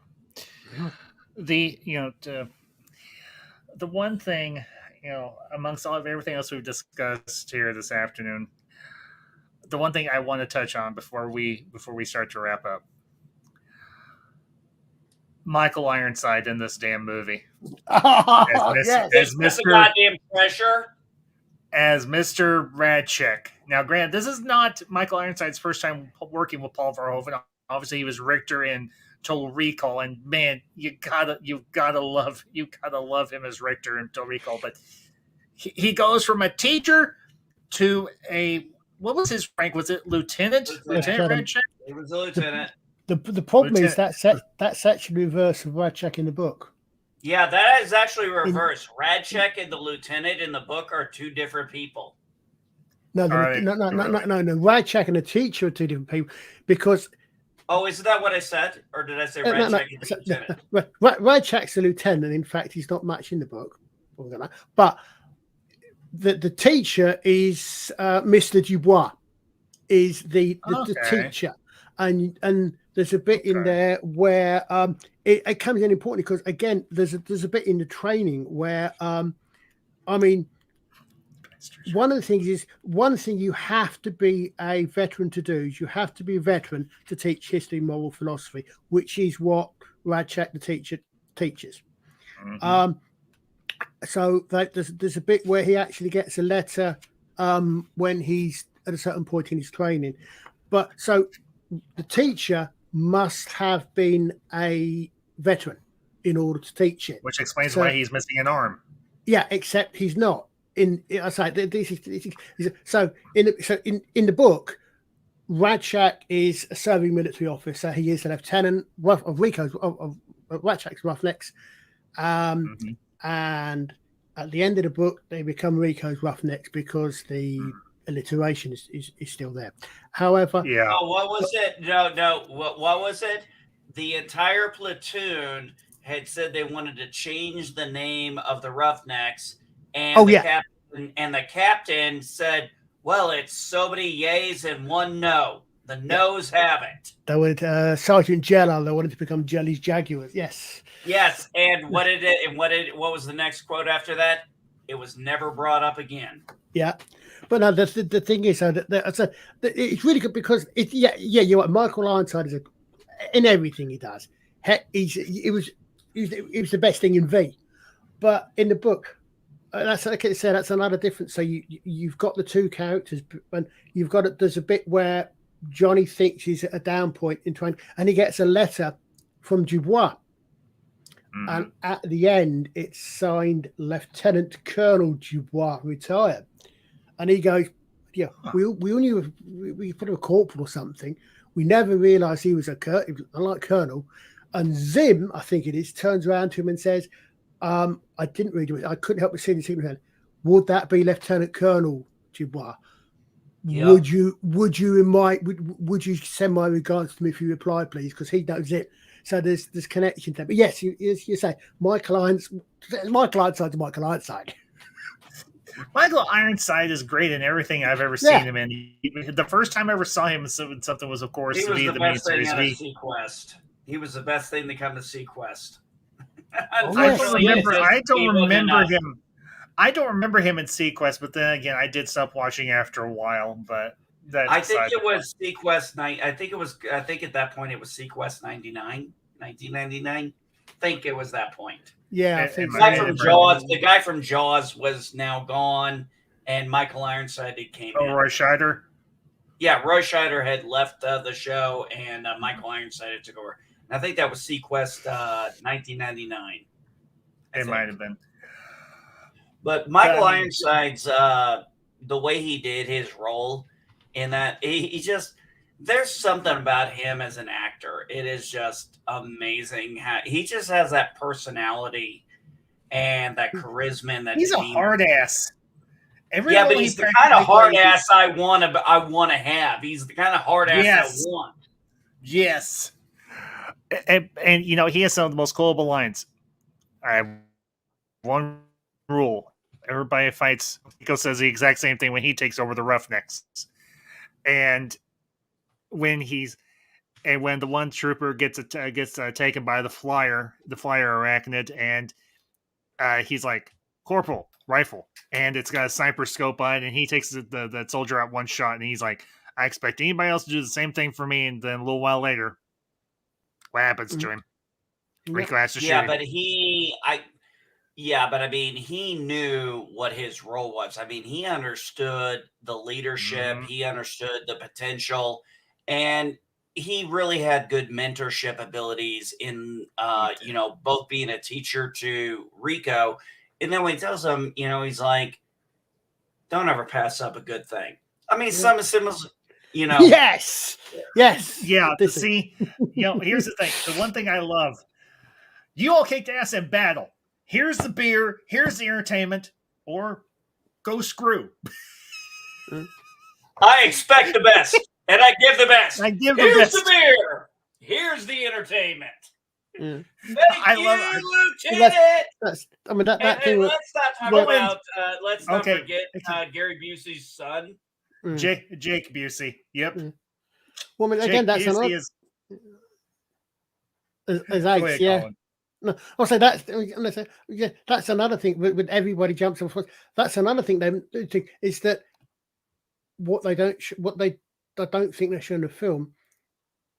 Everybody in the mobile infantry starts as a grunt. Everybody, all their officers are what I think you guys call Mustangs. They are all experienced soldiers who've been. Who've done their time and then go to officer candidate school. So there's one point they say everybody jumps. So he says, it doesn't matter. I know the Sky Marshal's going to be jumping, or whatever the colonel of the regiment is going to be jumping. Maybe not with me today, maybe somewhere half across the sky. But when I jump, I know the colonel's going to be jumping as well. And which is yes, you are correct. The term Mustang is a Navy Marine Corps term, and it's derived from enlisted who have become either warrant officers or commissioned officers, or commissioned officers, also known as LDOs. It's complicated, but yes, you are correct.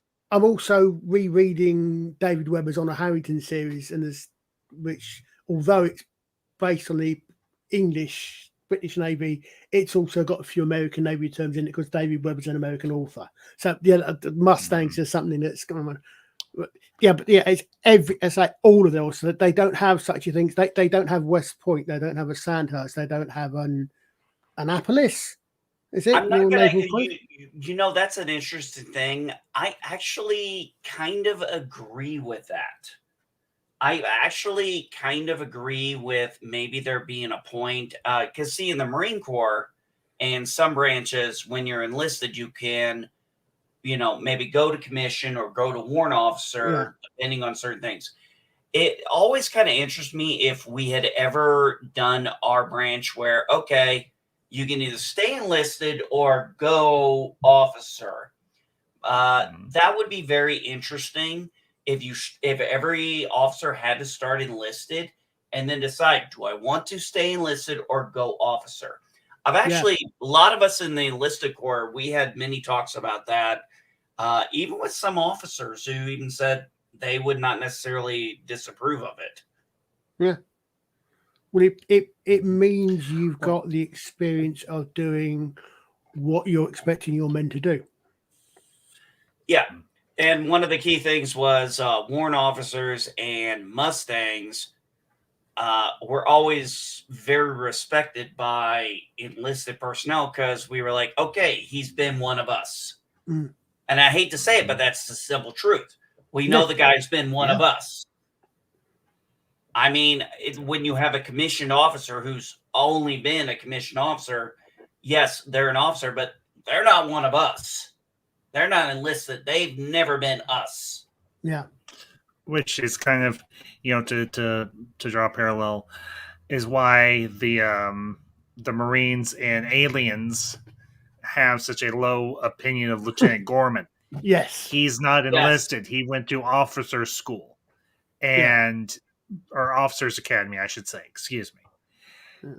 And that's why Hicks says, I guess the lieutenant's too good to eat with the rest of us grunts. He's sitting at his own little table at the end of the mess hall at the mess hall essentially. And one of the problems we use, and that is something that unfortunately we did run into at times when you're an experienced unit and you get a new lieutenant. There's nothing wrong with that. But the problem we ran into sometimes, which was the problem Gorman ran into a little bit, he wasn't listening to his goddamn sergeant. Yeah. And I knew, and the point of a senior enlisted person is not only to guide the troops, but to help out his officer and assist him. Yeah. And even in many ways, mentor them. Exactly. Well, there's a bit. If you remember, later on in the book, there's a bit where Johnny's command is told, "Listen to your sergeant. He's got a special command channel just for that." So again, I forgot all about that. Yeah, I mean, there's so many bits in the book. I mean, Mountains points on apparently there's some suggestion of maybe a book faithful film. Great. Yeah. I mean, a film adaptation that's faithful to Heinlein's the actual book. Oh God, I'd love that. I would. That. Yeah. I wouldn't mind it myself. I won't lie. I would love. I think you would like the book. I think you would like the book. Here's the thing. I love reading, but I don't always have the time. So I think what I'm going to look into is definitely looking for a audio version of Starship Troopers. I'm sure probably exists. Absolutely. So that for me would be a lot easier for me to sit down and listen to rather than trying to make the time to, or having the time to read. So I mean, it's got the advantages that, like a lot of books of the time. I mean, my copy here is 222 pages long. So what is that, a 4 or 5 hour read? What is that, a 4 or 5 hour audio? Chapter 1 starts on page 7, so it's 215 pages of ordinary book size. So yeah, it's not a lot.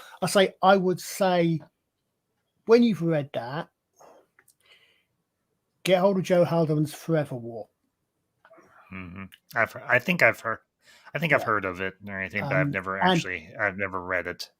If you are fast, and if in the book, when you read the books, I say the Forever War because the Forever War refers to Vietnam. Haldeman came out of Vietnam. And the difference is, the main difference there is Haldeman's book, there is no faster, there is faster than light travel, but they don't have warp drive. They have wormhole. Basically, they have to travel almost the speed of light for a while, get to jump and do so. So basically, it's called the Forever War because they're stuck in time dilation. And you've got the main character over about 5 years of his life. The war goes on for about 1,000 years. But it's got a similar sort of idea, but from a rather different point of view, but a different point of view of a war. Don't know what it started in this sort of thing.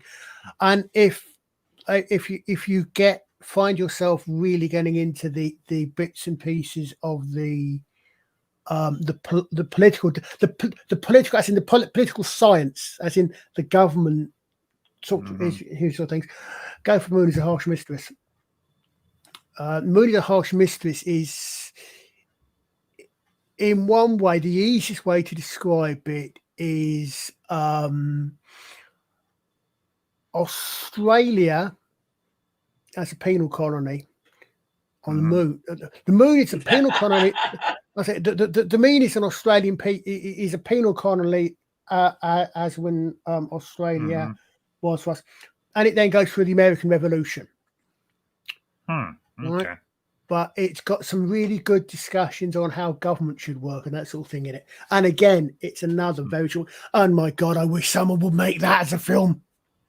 Give them time; they very well may. Yeah, I mean, well.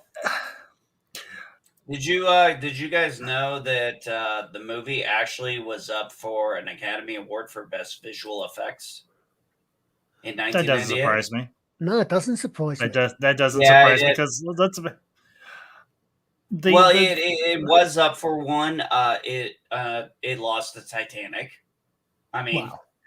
I remember when everything lost to Titanic. Everything lost to Lord of the Rings: Return of the King. Remember that one? Yes, and I was happy with that. I think everybody was. Here's the funny thing. As surface level as this movie appears, there's a lot more going on in it, and it does entice you to definitely check out the book itself. And I think that's the great thing about it. I thoroughly love this movie. I'm very well aware that it is by no means a accurate depiction of Robert Heinlein's original work or what he may have wanted, what he was trying to say. But while all of his points are not presented in the movie, I would say that there are parts that are very accurate to his way of thinking and his way of writing. The performances are actually, they're good. Not stellar, but good. I mean, Michael Ironside, he delivers. Clancy Brown, he delivers. The younger members of the cast, you got Casper Van Dien, you got Diane Meyer, you got Denise Richards, you got Neil Patrick Harris. They all deliver. They are the emotional core of the movie, and you relate to them. You get invested in them. You want to see them make it, even though you know they're not all going to make it. The one last thing I wanted, one final thing I want to bring up, and I did want to save this for the end. How the brain bug sucks out your brain. Yeah. Ugh. Cringe. Oh yeah. Cringy and disgusting, but awesome all at the same time. Especially when Michael Ironside takes his prosthetic hand and sticks his fingers down in the hole in the top of that soldier's head. He's like, they sucked his brains out. Yeah, but I'm gonna be honest with you. As far as last words go, one day someone like me is gonna kill you and your whole fucking race. I'm sorry, but as far as last words go, that was pretty good. That was pretty damn good. That was a good. Yeah. That was like a good. And then Xander takes his knife and cuts the brain bugs. Sucking. No, it was Carmen who sucks. Takes the knife. Yeah, Carmen cut a tentacle off. Carmen cut the brain sucker. But I gotta be honest, that was just a hell of a line. I was just like, I love that line. Well, it's a great line. Go ahead, Colin. I was thinking about it. I'm trying to think. There are not that many movies which have given rise to as many memes and to which have got as many lines in it which people know even if they don't necessarily know where they're from. I mean, you've got Aliens has got nuke it from orbit. It's the only way to be sure. All right, get away from her, you bitch. Yeah, get away from her, you bitch. You know, but I mean, there's a Starship. They come out at night mostly. Yeah. But how many places do you see someone put service guarantee citizenship? Probably may not even know where that comes from. No, but those of us that are fans of good science fiction from the 90s, we know. It's the latest one is Neil Patrick Harris again. It's afraid. It's afraid. You know, it's books which you see clips from here and there. I wouldn't say I like it. I'm just thinking I've got a folder on one of my hard drives which has got all 3 Starship Troopers movies. It's then got the 2 animated movies. The only downside and it's then got was the second and the third movie were so low budget, and it's too bad because Marauder could have really had some potential. Well, the best thing about Marauder was I got it. The best thing about Marauder was absolutely unquestionably Jolene Blaylock in a vest. Yes. That's definitely the best thing about Marauder. I'm still not sure whether or not to laugh or sorry. What do you mean, bunch of pervs? Okay, you know what? I had the hots for Diz. If I had been Johnny, I'd have been tapping that long before I'd been tapping scenes in the movie. You dirty old man. I'm still. Hey, what? I'd have been going. Hey, I was a kid back then. Thank you very much. I was too. I'm just giving you a hard time, man. We were young once. Remember, we weren't always dirty old men. We were once young men. Yeah. I'm still not sure whether teenagers. Whether to laugh or cringe. It's a good day to die with a singing Sky Marshal. No, that was terrible. That was terrible. There was so much terrible dialogue in the second and third movie. But if you've not caught Roughnecks, catch Roughnecks. Unfortunately, they make the really frustrating thing about Roughnecks is it's about 25 minute episodes, but they cut them down into campaigns. Each one is about 5 or 6 episodes long. So if you watch as a campaign, the campaign's about 3 hours. But I think they made 44 episodes, ran a budget, and they never made the last. It's not quite on a cliffhanger, but it doesn't finish. And they never made the last set of episodes, but it's still eminently watchable. I say it's the best play. It's the only one I've seen. For example, it's got the skinnies in it. No, yeah, that's right. The Roughnecks, Starship Troopers, the Roughnecks, the animated series. That's what you're talking about, right? Yeah. It's got the skinnies in it. The skinnies ambassador are another race. There's a third alien race, and the first battle we come across, they're actually fighting the skinnies and not the bugs. The skinnies are another race, and there's a bit they're making the point they're trying to bring the skinnies over, so they're not actually killing people. They're going for material damage but not killing. But it's got the skinnies in. It's also got the suits, because it's animated. It's got the suits. It's as much the film. It's not in the same universe as it's nothing to do with the films. It's different characters. The films, all the way through the films, even the animated films, they're all supposed to be the same characters. Roughnecks, the Starship Trooper Chronicles, is not. It's a different thing on its own. It's about 50-50 the book and the film, because, for example, you've got mixed male and female characters in it. But again, it's got a lot of things from the book as well, such as the skinnies, the third race, and so on. And it's a more coherent storyline all the way through. It's got character development in it. So you got Johnny gets promoted and this sort of thing in it. But it's good. I mean, I think it was made. Obviously, it was made for kids, young adults. I suspect, it's that type of style, but that doesn't mean you can't watch it as an adult. I mean, I watched it not so long ago. I would say Roughnecks kind of was like, when I was growing up, a show I particularly very much loved, Exo Squad. Because I remember Exo Squad. You remember Exo Squad? Okay, think of the mobile infantry like the Exo Squad power suits. I mean, that's what the mobile infantry thing was the power suits. Mobile infantry 40K Space Marines. Yeah, basically. Essentially, yeah. So. There's one bit in the books they describe, for example, they drop from orbit and they drop in. The reason they're called cap troopers is they're capsules, and they jump in capsules. And the capsules, they drop the capsules, not a individual capsule with a trooper inside it from orbit, and it breaks up, and they describe, for example, it breaks up into chaff for radar. This sort of, it's interesting with what they did with the Dune, the latest one. I mean, I really think the technology is there to do a full, kind of faithful adaptation of Starship Troopers. Yes. I really think it's there. It's just a question of anybody willing to make it. Yeah, obviously. That's true.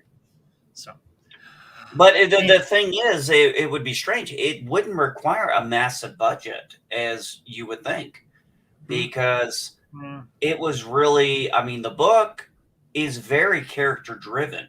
Yes, it is. It's very character. Well, so is the film. So that's the thing you have to remember. So. Well, no, the film is somewhat character driven, but there's a lot of that other stuff that goes on that doesn't really happen in the book. The book, the war is a backdrop. It's not actually the focus of the movie or the book. Sorry. Yeah, obviously, you brought that up. So. Oh, you did, Archer? Okay, cool. Yeah, but it would be very interesting to see what they could do with an updated version. Maybe even take a little bit of both parts, because I think a lot of people, who like Archer and I, who read the book and watched the movie, and where you, Ambassador, have just seen the movie, but you've heard us talk about it. I think what I've noticed is most people who've either done both or nobody I've ever heard gives a lot of shit about which one you choose. Everybody seems to have a very balanced, we like them both for their own reasons. Yes, their own exactly. reasons. Yeah. But anyway, fellas, thank you both for being here. It's been a long time. Appreciate y'all being here today. And I don't know what you want. great discussion. So, do want to let you all know I will be back live this Friday, most likely Friday evening, with another installment of Sci-Fi September, and we'll be doing another Ultra Retro review. And this Friday, going to be revisiting. This is one that's, again, it's another one. It's another hit for me. It's another all-time favorite. I'm going to be discussing the film adaptation from the 1950s of H.G. Wells' War of the Worlds. So, are you gonna do comparisons between that and the Tom Cruise movie? No, I'm not. Good. Okay. No, I was just curious. On the other hand, all I can say is the chances of anything coming from Mars are 1,000,000 to 1. Ooh, the best version is the musical version because it's set where it happened, my country. So it was a good book, by the way. We'll be doing specifically discussion on the film. We might talk about the 1951 film. We might actually do a little bit of discussion on the radio drama by Orson. By Orson Welles. But there will be no lengthy discussion on the Tom Cruise one. That one's not even on the radar for me. It's not. Did you remember there was a War of the Worlds TV series? It was actually a sequel to the movie. Yes, I do. Yep, I've got that somewhere. I remember the intro very vividly, and we'll discuss that Friday. So, and then provided I can get a copy of it, hopefully I should be able to. I will be wrapping up Sci-Fi September with another ultra retro review of. Again, these are my favorites. These are movies I love from the early 1960s, Forbidden Planet. So be sure to check out my socials on Twitter/X and also Instagram. I'll be uploading reminders and updates and anything for all those reviews. I'm also planning out my content for October, which is always, the month of Halloween. So I always do something special for Halloween, so be sure to keep an eye on my socials for that as well. But I want to thank all of you who tuned in this afternoon or this evening, which depending on where you were watching from. I want to thank my guests, Archer Collin and MB Geek. It's been a long time, fellas. Appreciate y'all being here today. Be sure to check out their channels as well. Mountains of Elysium put the links to their channels in the chat, so go over, give their stuff a look, and hit that subscribe button. But you all have a great night. I will see you all next time. And as I always like to say, be ambassadorial. Be honest. Be sincere. Be yourself. Never take yourself too seriously. You do those things, you'll always have a place in the ambassadorial wing. And until next time, these are the ambassadors. Signing off. Good night. Peace be with you.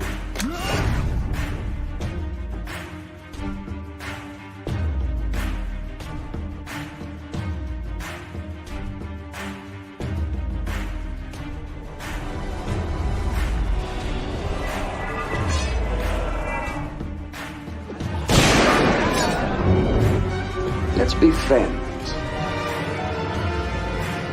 I have not.